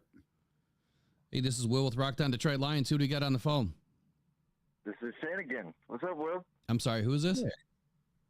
Shane. Shane. Hey, Shane, how you doing this morning? I'm doing pretty good. I'm a little tired. I worked all night, but hey, can Eric hear me? Hi, Eric. Oh yeah, I can hear you, man. I worked all night too. I didn't get home till 3 a.m. I have a bunch of family that lives around you. Oh, okay. Watch out for everybody else. Hey, like you said, follow the map. There's caves up there. You can fall in and disappear for the rest of your life. Oh, you talking about up north, yeah. Yeah, I've been up there. But hey, I asked a couple times, like, Jerm, do you think with his new special team thing we going on, do you think he still fits with us? As far as special teams, I think he does. I mean, he doesn't have to be the fastest guy. He's probably going to play more cleanup, right? You're going to have, I'm just going to throw out a guess here. You're going to have what you would call your gunners. They're going to try to get down to the ball quickly. And then you're probably going to have like 2 or 3 tiers. It's kind of a stack system where you got your gunners, tier 1, tier 2. You got the guys that are trying to get there right behind the gunners that aren't going to let anything get past them. And then you got tier 3 that those guys aren't going to let anybody get past them. They've got to shut it down. So he's probably going to be in tier 3. I mean, he's not the fastest guy in the world, but he can nail some people, man. Yeah, he's a hitter. Man, that dude he can hit hard. But that's all I want to say. That's all you had to call in about today was Jalen Reeves-Maben. Well, hey, I appreciate you calling in. And for everybody else out there. Man, I like watching your show. Like I said, I watch it every day, man. Hey, Eric, I'm glad I got to talk to you this time. Awesome. Well, come up see me sometime. I have family up where you live, so that's awesome. Like you said, trust his map. Don't go off the map. No, that's right. Yep, exactly. Absolutely. Well, thanks for calling in this morning, Shane. I appreciate it, man. Don't be a stranger to calling in. We're going to be opening up the phone lines for the rest of the season. Awesome. You guys have a great day. Love all you Lions fans. One pride. All right, man. Take care, Shane. Bye-bye. Rock on, man. Bye. That's awesome. So, yeah, just in case you guys heard all that, phone lines are open. So at 8:55 every morning, I'm going to open up the phone lines. I forgot to tell you guys this morning that they were open. I'm going to try to go from 8:55 to like 9:15, 9:20 and pull in 2, 3, 4, 5 calls, 3 minutes a piece or less to talk about either mailbag questions or whatever we're talking about. So I'm going to leave the phone lines open for a few minutes while I'm trying to get this playoff predictor in line. So the screen's going to look dumb because I'm going to have to move some things. I don't know how to do it off screen in OBS. In Streamlabs, I can work in studio versus this way. Actually, I probably can go studio mode here. There we go. Eric, any other points that you were talking about, with this continuity with the coaching staff? So is there any more points that you wanted to discuss? Yeah, I think it's something special. How often do you hear about the coordinators for the Chiefs getting changed? And they're going to the Super Bowl every year. Continuity is huge, huge, huge. We took a team from absolute disaster turd after Patricia. We got it to be 3-13-1 with nobodies. We didn't have anyone. We had a 4th round receiver that had never played before and really didn't come on until the second half of the season. We had wide receivers that nobody had heard of that all flamed out. And we took this team that was 3-13-1 and we built it into a monster. And now it was 12-5 last year. Add 2 more playoff wins. That's 14-6.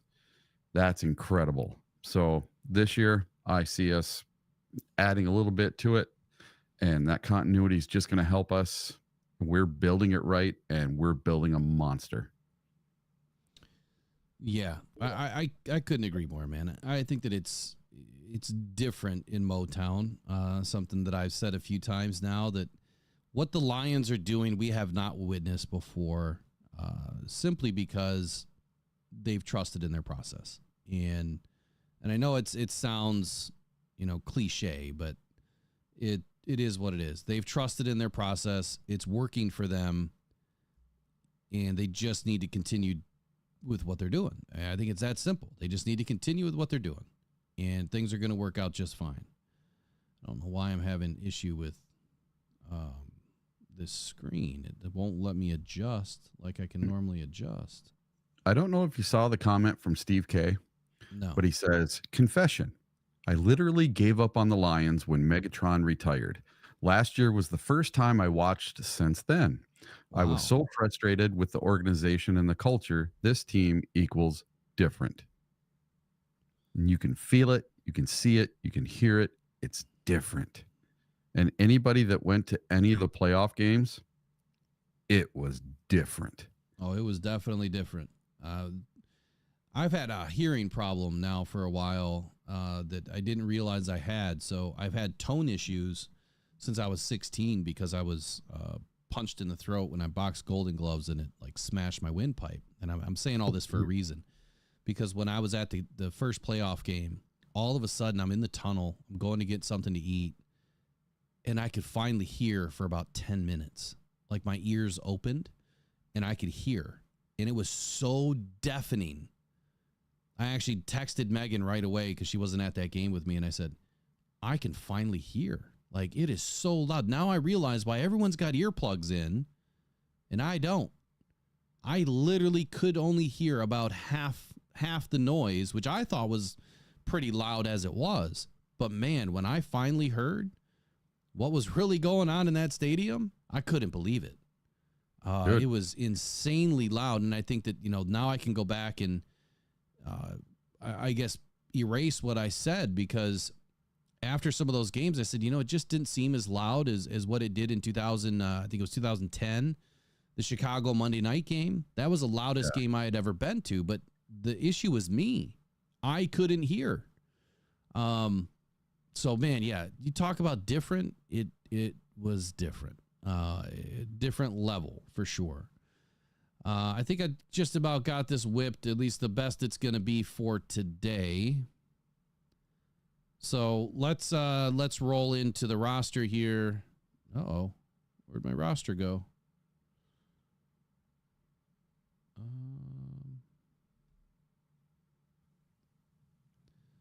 Roster. There we go. So the last section we're going to do today is the all 32 NFL teams playoff predictions. Like I said, I found this ProFootballNetwork.com playoff predictor tool. And this is for the 2024-2025 season. Now, we should be behind the screen. You should still be able to hear us, but you won't be able to see us. Just let us know if you have any issues with audio. Let me get rolling on this. So what this is going to allow us to do is I can either simulate every week, okay, or I can go in and put scores in for each team. Now, if I do that, this will probably take forever. I wish that I could say, okay, simulate everything but the Lions, and I can probably do that, right? So week 1, LA versus Detroit, home game, obviously, for the Lions. Eric, what's your score prediction?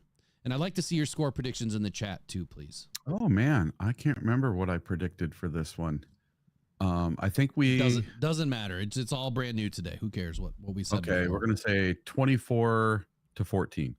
All right, we'll take that 24-14. I'm gonna say that the Lions will probably put up 27, and I think that the Rams will probably put up 17. But I think we'll still win by 10 points or more. So 24-14, right? Yeah, that works. All right. Now, I'm going to do just the NFC. Come on, there we go. I'm going to do just the NFC North teams because that'll help us. Green Bay versus Philly. Look, I think that Philly's going to go ahead and win that game. Yep. I'm just going to throw any number in there just to help this thing along. 21-3. We'll just go 21-17. We'll give them a little benefit of the doubt. Giving them too much credit. Well, I think that there's implications at the end, right? Because scoring matters and all that stuff matters, and you know, all that stuff for tiebreakers. And all right, Minnesota and the Giants. Yep, Giants win this game. Go 21-17. I don't know. Minnesota could surprise us, but yep. Chicago. Yeah, they're up towards the top. There you go. Where are they at here? Tennessee. Yeah, no one's losing to the Titans right now. No.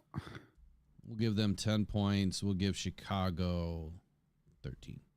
Oh, really? Wow. I don't think Caleb Williams wins his first game. No, I don't think anyone's going to lose to the Titans. I think the Titans are pretty crap team this year. They could have a few surprises, but I don't think that Caleb Williams is going to throw a touchdown this game. I think you're going to see 1 touchdown on the ground and 2 field goals.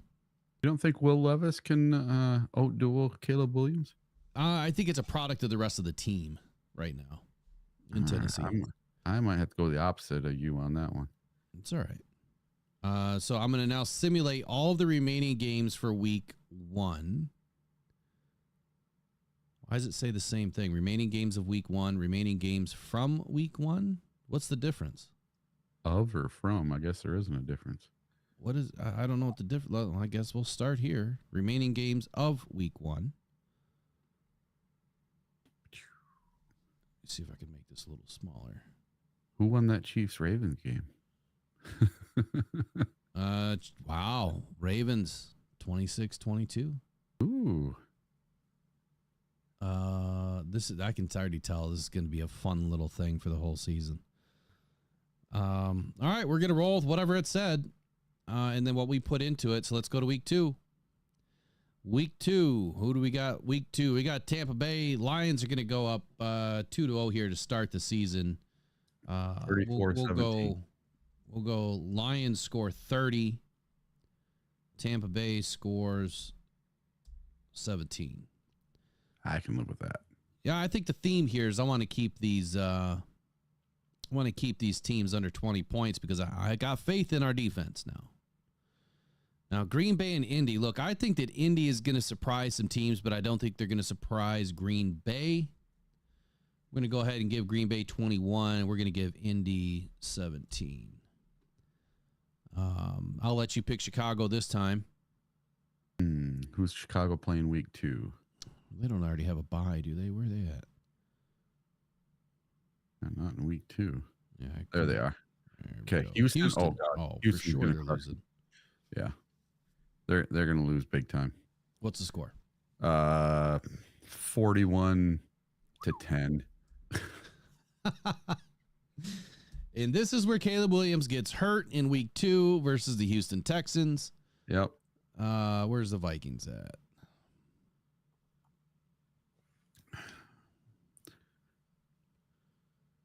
Come on. Am I just not seeing them? There they are. They're just the smallest logo, it looks like. Oh, San Francisco. San Francisco or Minnesota. Look, I don't think that Minnesota is going to win that game. No. San Fran's going to take some revenge for what they did to him last year. We'll give San Francisco 21. We'll give Minnesota 10.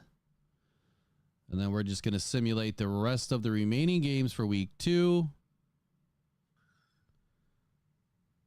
And there we go. So right now, your NFC North is leaded. The Lions are leading the NFC North 2-0. Looks like the Eagles are up 2-0. Panthers 2-0. Wow. San Francisco 49ers 2-0. Then you've got the Texans, the Broncos 2-0. Wow. The Ravens 1-1. The Bills 2-0. Interesting simulations here. Let's go to week 3. So I just wanted to do the NFC North. I wish I could just do the NFC North because that's what I wanted to try to figure out, or just the NFC. Next week, what we're going to do is I'm going to go through each one of these teams and talk about their schedule. And we'll also pick up the unbiased rankings. I just needed some more time to put together the rest of the positional groups. But we'll pick that up next week as well. So week 3, Lions at Arizona. I think that this is a game that could be interesting. Yep. What do you think?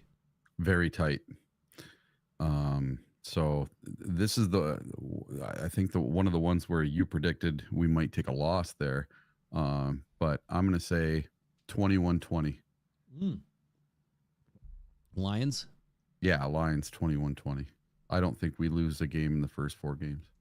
All right. Green Bay at Tennessee. Again, I just don't see the Tennessee Titans beating the beating the Packers. I think the Packers got a decent enough team. Now, I do want to pick this game, San Francisco and LA. I think that LA is going to stomp San Francisco for some reason. Really? Nice. Yep, I do. I think that they are going to handle the 49ers at least early in the season. But we're going to go 20. We're going to go 20 to 9. Nice.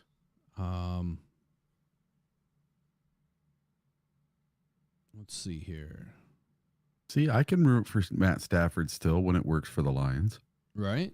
I just think that I think the Rams are they're gonna have a decent year. They could be one of those teams that maybe just misses the playoffs, or they could be a team that surprises the hell out of everybody and really makes it a dogfight for the Lions, towards the end of the season. Houston and the Vikings look again. Houston is not gonna lose. Yeah, they're a juggernaut. They are not going to lose to the Vikings. That defense is going to be insane. But this could be a defensive showdown. This is where Minnesota's linebackers, probably come to life here. So we'll go 20-19 here. I don't care if it's Sam Darnold or JJ. I don't think the JJ is going to be in this soon, but Sam Darnold can still spin it. And I think for that reason, they'll be able to put up a few points, but it's going to be a dogfight. And Justin Jefferson, I mean, he's going to get his no matter who's back there. He proved that last year with Mullins. So I think that the Colts are going to beat the Bears. Yeah. We'll go 23 here. I know it's a weird score. We'll go 17 for the Bears. Might be a little bit closer. Maybe a touchdown in overtime or something separates them. But that's what we'll go with right now. We'll go Indy and Chicago. Indy takes them. Vikings lose to Houston. Green Bay beats Tennessee. And the Lions just edge out Arizona, who starts out at 0-3. See, I don't think that's going to happen. I don't think that Arizona is going to start 0-3 at all. Who else in here do we really need to pick? Vikings over the Saints. I think that, or Vikings over the Saints. The Eagles over the Saints. I think that's a possibility there. I really don't want to pick that game. We'll let it simulate and see what happens. But I think we're good. Let's simulate the rest. What happened? Yep, they won. Jets beat New England. Tampa beat Denver. Seattle beat Miami. Ooh, that helps us. Baltimore beat Dallas. Yep, we should have picked that game, but I'm glad it ended up that way. Kansas City lost to the Falcons. Interesting. All right, week 4. Just like I thought was going to happen last year, I thought that the Giants would beat Dallas. I think it's going to happen again. I'm going to call it. I think that the Giants are going to beat up on Dallas. That'd be so funny. Wow. I can't remember. Did they end up losing last year? Or not. But we're going to go 17 points for Dallas, 20 to New York. LA over Chicago, 1,010%. We're going to go 28 to 10. You're being nice. I know, right? Green Bay and the Vikings. Here's where I'm going right now. The Vikings are going to get off the schneid. Their linebackers are going to come to life again 2 weeks in a row. They've got an amazing linebacking room, and I just think it's going to be too much for Jordan Love, and I'm going to go ahead and give them the lower of the scores here. I don't think they're going to have a crazy good game, but it's going to be just enough to win. 17-13 over the Packers. All right, Lions and Seahawks. What happens here? Monday Night Football. We get our revenge finally. And we're going to do it in very odd fashion. It is going to be a battle of the kickers. We're going to win by 1 on a late second 63-yard field goal with 2 seconds left to go up 24-23. 24-23, huh? You got it. Monday Night Football in Motown with Calvin Johnson, and you think it's going to be a battle of the kickers? Yep. Here's what I think. There'll be some field goals. I think it's going to be like 37-21. Lions blow them out. That's what I think. We'll take your score. We'll take your score. I'm just trying not to be the super homer, but I mean, yeah, I think the Lions are going to exact a big revenge on a team that is completely starting fresh, Houston will definitely beat Jackson. Jacksonville, I Carolina. forgot about that. What's yeah, that? Seattle's got a new coach and everything. Yeah. I forgot all about that. Indianapolis, I think they'll beat up on Pittsburgh, but I'm not going to put any scores in. Buffalo should have a good game against Baltimore, but I don't think they're going to win that game. All right, we're gonna simulate here. All right, what happened? Pittsburgh ended up winning. All right, week 5. So week 5, Minnesota and the Jets. I don't have any faith in the Jets, just like I don't have any faith in the Vikings. How but about I think tie? How about they tie 21-21? Yeah, I don't think that'll happen. But I think that if Aaron Rodgers is playing, I think that the Jets are probably going to win that game. But we'll go 21-20. How about that? There you go. Panthers over Chicago? Probably not. It all depends on what Bryce Young does this year. Is he going to get it together? You got a few good pieces around him. I think we'll throw Chicago a bone here. There you go. We'll go 17-14. They lose by a last-second field goal attempt. How about that? Houston over the Buffalo Bills. That's probably a real potential. L.A. over Green Bay. 1,000%. We'll go 24-21. We'll keep it close. Man, you got to give Jordan Love a bad game sometime. Yeah, I'm just trying to keep the points, to a certain level here. Pittsburgh over Dallas. Dallas is 1-3 to start the season. Pittsburgh's 3-1. So either it's Russell Wilson or Justin Fields is doing their thing. I don't think that Dallas loses this game. But we'll go 21-17. Dallas has a lame duck head coach. CeeDee Lamb wants a new contract, and he's talking about sitting out. They got some dysfunction going on in the Cowboys. They do, but I think a lot of that stuff will definitely be cleared up by week 5. And if it's not, it's not. But I think we are comfortable here. Where's the Lions at? We got to buy this week, don't we? That's bye week. Yeah, we got the super early week 5 bye week. Very frustrating. All right, week 6. San Fran and Seattle. Seattle always plays San Francisco tough. What do you think here? Does San Fran pull it out? I think San Fran pulls it out myself. All right. 23 sound good or more? Yeah, that's right. All right. We'll go 17. Jacksonville's 4-1 over Chicago. Crush you. man, where's Broski Bear? He's probably got the team, winning every game. But Trevor Lawrence, he's got a new deal. Is he going to be a brand new quarterback this year? I don't know. Something tells me that they could win a few extra games. Is Jacksonville's defense going to be good enough to stop the three-headed monster in Chicago? I don't know. Matter of fact, I don't even remember right now who is their primary corners in Jacksonville. Is it Snead? Let me see here. Jacksonville. No. Snead went to the Titans. Titans, that's right. Jacksonville. Cornerback depth chart.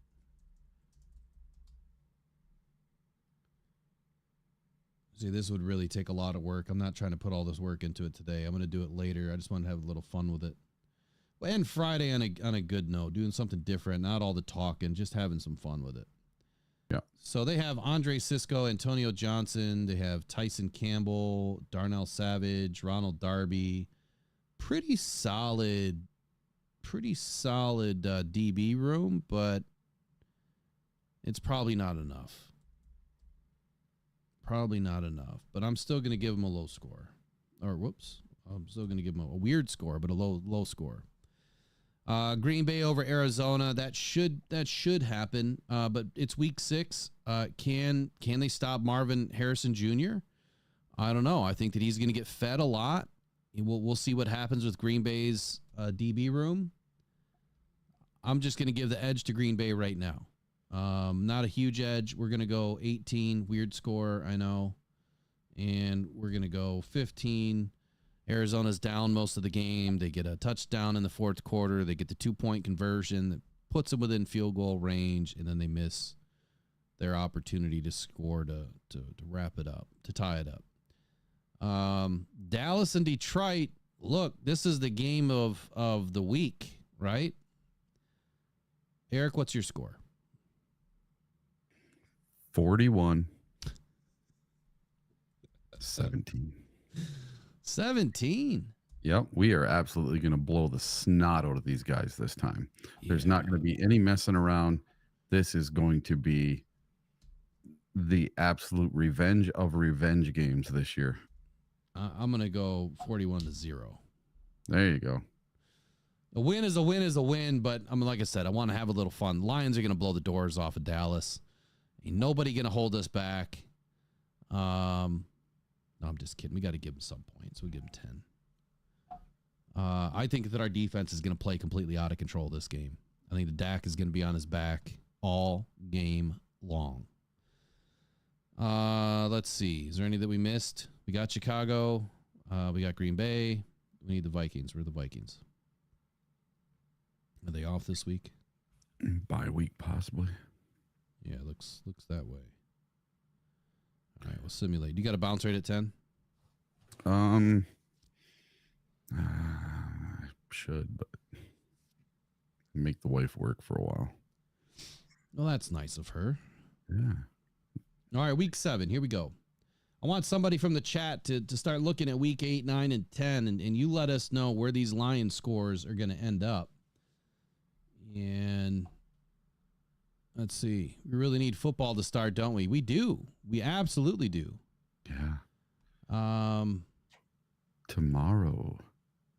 Let's see. Rookies report. It's that close. Say that again. Tomorrow, rookies report. It's that close. Yeah, we are ever so close, man. We got a game here in less than 2 weeks with Hall of Fame game. All right, so Denver, we don't need to do that one. Green Bay and Houston. Yeah, Houston, unless there's a bunch of injuries, Houston is going to light up the Packers. I don't think the Packers are going to score a whole lot in that game. I think the defense is going to be too tough for Jordan Love. Yep. Philly over New York. I'm going to score this one because I think that New York wins this game. I know Philly's going to be tough, but how tough? I just don't think they're going to be tough enough that New York can't pull off at least one win this season. Lions definitely going to beat up on the Vikings. Yep. We're going to go 35-10.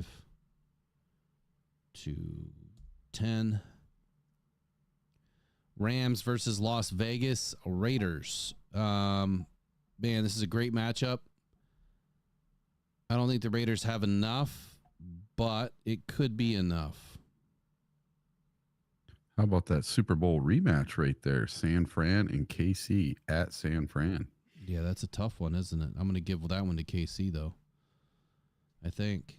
All right, so LA Rams, they're going to beat up on the Raiders. We're going to go 19 points for the Raiders. Tight game. Kansas City at San Fran. Quite honestly, I don't have any faith in Kansas City. I don't even think they're going to make the playoffs this year. But I do believe that they will play the San Francisco 49ers tough again. I think they learned a lot about the 49ers last year. If Brandon Aiyuk is sitting, it's a definite win for KC. If Brandon Aiyuk is playing, I think San Francisco wins this game. I don't think that Brandon Aiyuk is going to sit out at all. I think that he is going to play. I don't think he's going to get traded. Man, Travis Kelce and then the rest of the cast, it's having season of struggles. What do you think? On which one? The KC San Fran? Mm-hmm. God. Can it just be a tie? No ties. All right. I got a little more faith in KC. I say they squeak out one in overtime and win by 23-20. KC's 23-20? Yep. Okay. We'll roll with it. Looks like the Bears are probably off this week on a bye. Did all the NFC North teams get an early bye this time? I guess I didn't really pay attention. Everybody but the Packers so far. So that might be this week here. All right, week 8. Rams versus Minnesota. Yeah, I just, again, I can't see how. I don't think that Minnesota's going to win a ton of games. They could play LA tough. That defense could prove to be too much. But then again, LA Rams defense, I mean, even though they don't have Aaron Donald, they've brought in, dude. I mean, come on. Jared Verse. Didn't they bring in Braden Fisk too? I think they did. Did I lose you, Eric? No, I'm here. I was reading the chat. Sorry.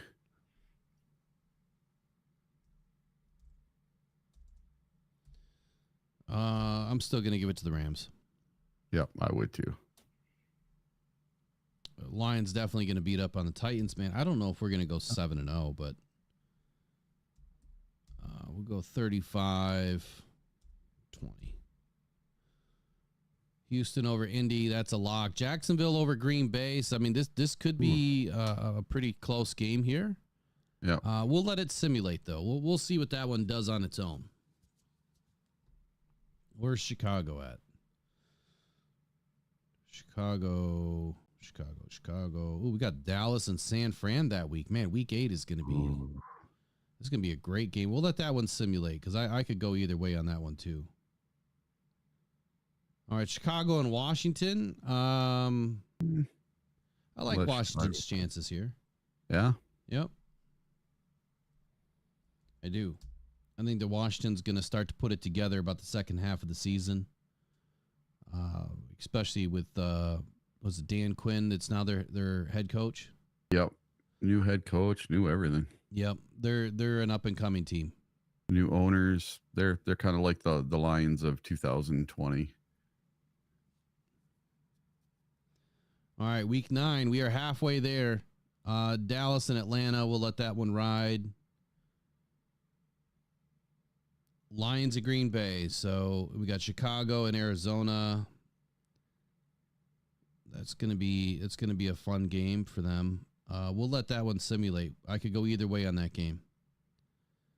Rams and Seahawks, I'll let that one run. We'll let that one simulate. Lions of Green Bay. I'm interested to see what's gonna happen here. We're away at Green Bay that week, right? Yep. I would hate to see us lose that game. I don't think it's going to happen. Minnesota, Indy, even though I think the Indy is going to be a really great game, J.J. McCarthy gets inserted in week 9 and somehow is enough to pull off a win. Oh man, wouldn't that make the Michigan fans happy? Yeah, I'm sure it would, but we got to throw something in here. There's got to be some mix-up somewhere. You know what? I'm going to let them simulate this. Let's see how much faith they have in the Lions. Ha! 16-15. Boom. Wow. Win is a win. That's your Jake Bates thriller, Yeah. thriller in the fourth quarter right there. But, dude, wouldn't that be poetic justice? The Packers were after Jake Bates, and the Lions got him because the Lions offered him a 2-year contract instead of a 1-year contract. So we swiped him. We sniped him. We pulled him out of the clutches of the Green Bay Packers. So wouldn't it be awesome if he's the reason we win that game? Yeah, that'd be crazy. Him and Brian Branch. That would be crazy. Brian Branch gets a pick. Jake Bates goes down and seals the game. Yeah. And they were leading the whole game. Yeah. Oh, God, that'd be awesome. All right, Chicago's going to beat the Patriots. Patriots are in a major rebuild. Yeah. I think that I see that happening. Minnesota on Jacksonville. Look, McCarthy's in. Maybe there's an opportunity for him to get 2 wins in a row. Sure. Low scoring game. Let's just say 10-7. No one's having a good day that day. Field goal wins it. San Fran at Tampa Bay. Yeah, Tampa Bay is going to lose that game, but we'll let them simulate. Dallas and Philly. Dallas is 2-6 at Philly. Let's throw Dallas a bone. Let's keep them in the contention here. We'll go 14 points, 20-14. Houston and the Lions. There's no way. I don't see the Lions going 8-0 to start the season. No, this is the one where I predicted a loss. So we're going to see how much faith that they have in the Lions. Let's simulate. Oh, my goodness. 32-23. You believe it? For which team? Lions. Oh, really? 9-0. Wow. And Look, what's so- the Houston's overall record then? What's the what? Houston's overall record. 6-4 at this point. We'd be 9-0. Wow. Whew. So I'll take it. here's your playoffs. As of right now, it has the Jets as the number 1 seed. Whoa. And the Lions is the number 1 seed. Could you imagine if it was a Jets and Lions Wow. And Super Bowl? The old Karen Rodgers versus Jared Goff. And okay, but also look at their number 6 seed is Chicago, and I don't see Green Bay on that list. They're in 3rd place. Wow. Wouldn't that be something? Well, we've been giving the scores to Chicago and Green Bay. We let a couple simulate. Yeah. I primarily wanted to have Green Bay in 2nd place, Chicago in 3rd, and the Vikings in 4th, or some sort of a tie there. I don't see Dallas falling off the radar that much, but it anything's possible. LA over San Fran is what I'm hoping happens. There is always a team that goes first to worst, and there's always a team that goes worst to first. Every year it seems like it happens. Yeah. Every year. I'm going to guess that Philly beats Washington, Chicago and Green Bay. We'll let them duel that one out and simulate it. I'm going to say Chicago finally gets the monkey off their back in the first Chicago Green Bay game.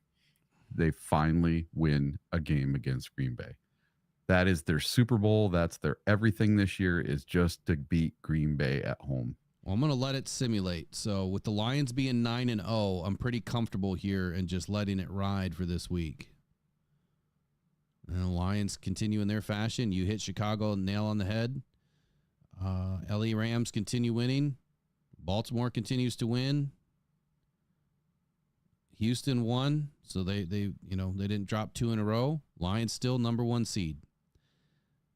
I'm liking the way this is shaping up. So if you get into, where are the Lions right now? So if they're 10-0 in the North and they've got a 4-game lead, that means by week 13 or 14 at the latest, they could wrap up the North. Lock it up. I don't think that's going to happen, but we'll see. I don't see the Lions going 10-0. I would love to. I mean, I'm trying to be realistic and also be a fan. I would love to see it, but I just don't. I don't know if that's possible. I'm going to simulate week 12. We're going to let it ride. See what happens. Lions win again, 23-15. I think the Colts going to be a tough game, especially that late in the season. I think the Colts are going to have some things figured out. As long as who's their quarterback again? Anthony Richardson. Yep. Yeah, as long as he stays healthy, I think that he's going to have a better season too than last year was tough injury wise for him. I think I injured like 4 times. All right, Chicago beats Minnesota. It's a rebuild year for Minnesota. I just don't expect a lot from them. I think that Chicago has more of an opportunity to, have some fun, but look at that. Yeah, San Francisco beats Green Bay. Still got Green Bay's number. Mm-hmm. All right, week 13. Chicago at Detroit. All right, no way we're losing that game. Nope. It's going to be something like, 35, probably starting to rest players. Otherwise, I'd put a 50 burger up there. Go 16 points for Chicago. Dallas and New York, we'll let that one simulate. Miami should beat Green Bay, but we'll let that one ride. Houston should beat Jacksonville. LA should beat the Saints. We'll let that one ride. San Francisco, that's going to be a tough game. If they're both 6-5, man, that's awesome.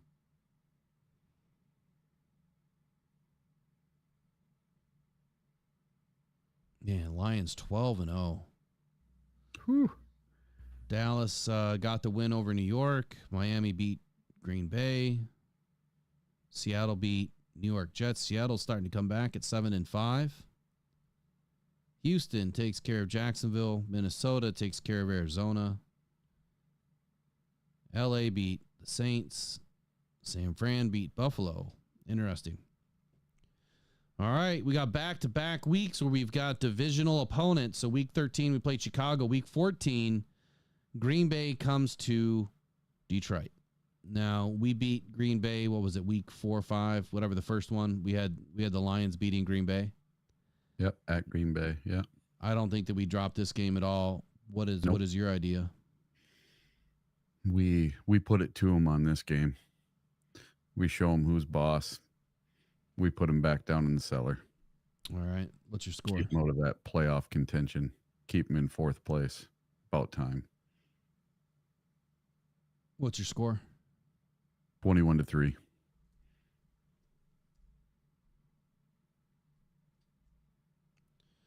Okay, so next up you got Minnesota, Atlanta. We'll let that one ride.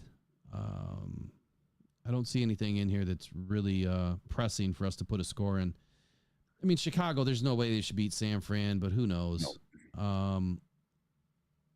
I don't see the Rams not beating Buffalo, but that's always been a tough game. I think the Rams will probably take a loss there, but we'll simulate it. Cincinnati having a bounce back year with Joe Burrow's, back.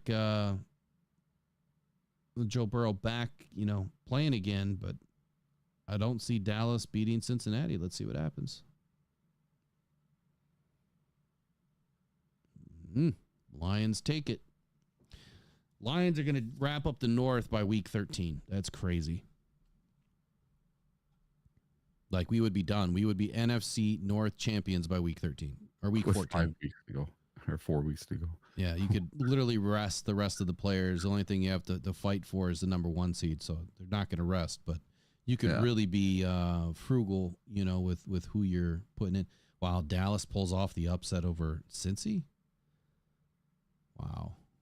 KC's falling off the wheel, man, 6-7.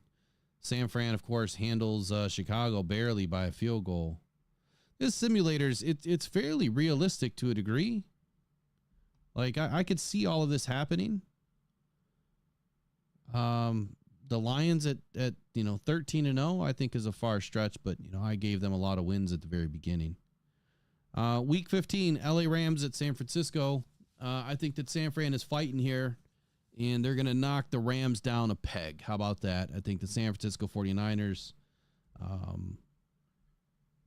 they're going to knock them down just a little bit. They have a bad game in L.A. Maybe Maybe somebody gets injured. Who knows? Dallas at Carolina. I would love to see the Panthers take care of Dallas. We'll see what happens. Cleveland. I want to see Cleveland in the playoffs big time. I want them to have a great season. Houston, 9-4 over Miami. I think that's a great possibility. Lions, 13-0 against Buffalo. I think that the Lions will probably lose a game somewhere. I'm going to let it simulate, though. Are you cool with that? Yeah, that's fine. Yeah. I don't think there's really anything that we need to adjust at this point. Lions took the first loss. There it is. Yeah. Just like, and they must be listening to me. They lost to Buffalo. Oh, and Green Bay pulls it out against Seattle. Interesting. All right, week 16. So week 16, what do we got here? We've got Detroit at Chicago. LA at the Jets. Minnesota at Seattle. San Fran at Miami. Green Bay at New Orleans. Any scores you want to put in? Any hardline numbers you feel are important here? I see the Detroit Lions sweeping the division this year. All right, so we'll make that happen. We don't lose 2 in a row. Nope, that's true. At least we haven't yet. Well, since last year anyway. Yep. Matter of fact, I think that dates back to the second half of 2022. Yep. After 1-6, we have not lost 2 in a row. All right, what happened? All right, the Jets took care of LA. That helps us. And wow, Kansas City beats Houston. What else? Green Bay took care of New Orleans. Miami takes care of San Francisco. Seattle beats Minnesota. All right, I'm good with that. Lions are 14-1, and they are now going to run away with the number 1 seed by week 16. They have a 3-game lead over the Rams. So that would definitely I would love that. If we could literally rest our players the last 2 weeks of the season. I'm going to just let it simulate. We'll see where it goes from here. Oh, San Fran and Detroit, man. Yeah, I would love for that. I would love for that game not to matter. Yep. You want to put a score in, or you want to let it ride? Let it go, because this is the one where I predicted our second loss. Let it go, huh? Yep. All right. And you called it. Yep. But you know what? We don't have our team in. Hendon Hooker's starting the game. Yeah, exactly. And 20-22? Yeah, he was pretty. That's a pretty 20-32. Oh, 20-32. I was going to say 20-22. I can handle that. That's with a backup in. That's right. Hey, I appreciate everyone in the chat that is asking people to subscribe and like the stream. I sincerely appreciate that. You guys know that I don't ask a lot. I just feel like people will do it. I mean, if they love the content, they'll like it. If they didn't like the content because they're a Bears fan, they're probably going to dislike it. And that's okay. I like the rock mail. I'll give that one some thought. Maybe I'll put out a Q&A on what we should call our mailbag. I think that your input would be very helpful on figuring that part out. But I appreciate all of you guys. And of course, the moderators like Tracy and everybody else have been doing such a great job. We don't usually have a whole lot of issues, and it's pretty easy to be a mod. It's just, hey, if someone's being stupid, you just, time them out. We really don't have a whole lot of issues. I know that, some people get energized and have some fun, but very few and far between. Bad guys don't last very long. Hmm? Bad guys in the chat and stuff, like the trolls, they don't last very long. The real fans boot them, but like people like Broski Bear, man, we love that guy. Yeah, he's good. He's good people. Yeah. I mean, He's a Bears fan. Passionate. He's passionate. Heck, I love him. He wants me to buy him a ticket to a Lions game. So hey, what the heck? There you go. We can bring him into a training camp or something. Yeah, we'll get him to a game. All right, so here we go. This is what the playoff predictor predicted. I mean, we gave it a little help in the first 7 or 8 weeks of the season with a few teams. But if this were to go the way that it's supposed to go, your divisional round playoffs, the Lions would have a first round bye. The Baltimore Ravens would have a first round bye. The Lions would end up at 14-3. They would wrap up the NFC North division by week 14. They would wrap up the first seed by week 16. What an incredible season that would be. But that puts LA as the number 2 seed. Philadelphia Eagles as the number 3 seed. Tampa Bay Bucks, which, man, that I wouldn't be surprised, but number 4 seed. Somehow the Dallas Cowboys ended up at number 7, and the San Francisco 49ers ended up at number 5. So these matchups are pretty good. You got LA versus Dallas, the Birds versus the Birds, and the Bucks versus the 49ers. I think those are all great matchups. Yeah. On the AFC side, let's see, the Houston Texans ended up as the 4 seed. Chargers the 3 seed. Harbaugh does this thing. Whoa. The Bengals make it all the way back after a down year.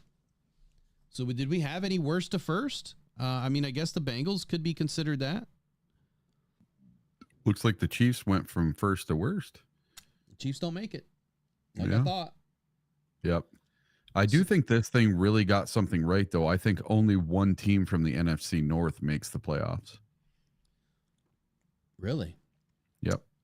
And I think the Packers have a chance, but so let's go ahead and pick out what happens. Let's see who the Lions' first opponent's going to be. I think the Eagles. I think LA wins. I think the Eagles take care of the Hawks. I think I'm going to go out on a limb here and say the Bucks beat the Niners, or surprise us. I don't think so. I don't think so. If the 49ers make it, I don't see them losing to the Bucks. But it's, you know what? It's at Tampa Bay. What do you think?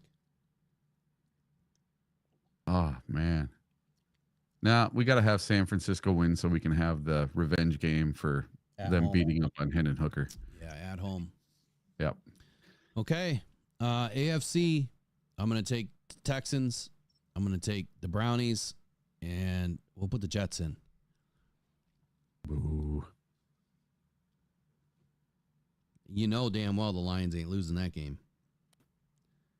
And the Rams ain't going to lose that game. And the Rams come back to Detroit. Oh, man. First game, last game. Baltimore and the Jets. You know that they're going to try to put Aaron Rodgers in this somehow. Lions are in the Super Bowl versus the Jets. I got to put Baltimore in. You think so? I don't think so. They look. Lamar Jackson always folds. Yeah. Texans or Browns or Bills. I want to play somebody that also has never been to the Super Bowl and won a Super Bowl. I'd love to see two teams that have never won a Super Bowl make it, you know. Deshaun Watson I can't stand, so I just can't see him. I just can't see him in there. No, but what if the Texans made it, you know? Yeah, there we go. I like the Texans and the Lions. Reason why is if Aaron Rodgers was in the Super Bowl, you know what would happen. Oh, my God. You know what I'm saying? You know what would happen. Yeah. All right. Well, you guys let us know what you thought about this exercise, and you can go play with it yourself on profootballnetwork.com/NFL playoff predictor. That was a fun little exercise, Eric. I appreciate you sticking around an extra 25 minutes to get through this. I'm going to download this and I'm going to save it, and we'll see just how accurate it is. Do you really see the Lions popping out to 13-0? No, but I do see us dropping a couple games. All right. Good show today. Appreciate you guys all hanging with us. It's the weekend. Rookies report tomorrow. Football is back in Motown, and it's going to be an exciting season. So next week, we'll look for the video this weekend. So there's going to be a video popping out probably tomorrow talking about how you can win some training camp tickets. And then on the 11th, we're going to be doing a meet and greet before the training camp practice, which the doors open at noon-ish. So we'd like to meet up probably around 8:30, 9 o'clock in the morning. We can either do it tailgate style or we can go hit somewhere up for breakfast. Dress in your Lions gear. Let's take over Allen Park and have a great event that day. We're going to be pairing up with Crunch Time, Jeff Iafrate, Booner, Klotz, the fellas, and make it a fun event. Eric will be there. I believe you're going to be able to make that one. Yeah. There'll be some gift bags. There'll be some other things that we're going to be doing. So look for the video to drop tomorrow about how to win some training camp tickets. I've had a few messages from some people that weren't able to secure tickets. The goal is join the live streams and have an opportunity to win some. I would love to be able to give tickets away to everybody, but I just can't do that. You can never get enough. So unless the Lions are going to give me a book of tickets every year, which I doubt, we'll have to just keep doing what we're doing. But we're going to make sure that some fans make it to training camp. We do every year. And this year, I want to make sure that we get to meet some people this time. So, all right, you guys have a wonderful day. Eric, any final words? Rock on, everybody. We'll see you on Monday. All right, you guys take care. Go One Pride. Go Detroit Lions. Have a great weekend. Bye-bye.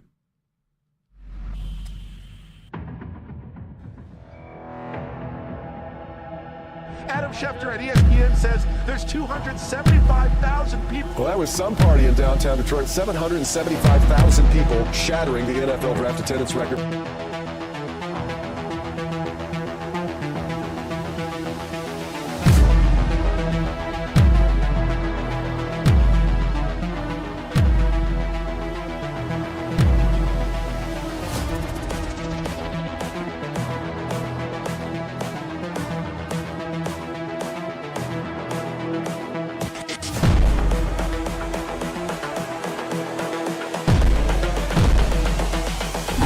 This is the future.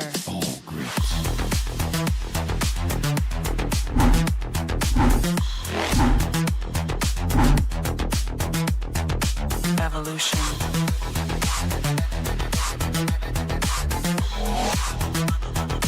This is the future.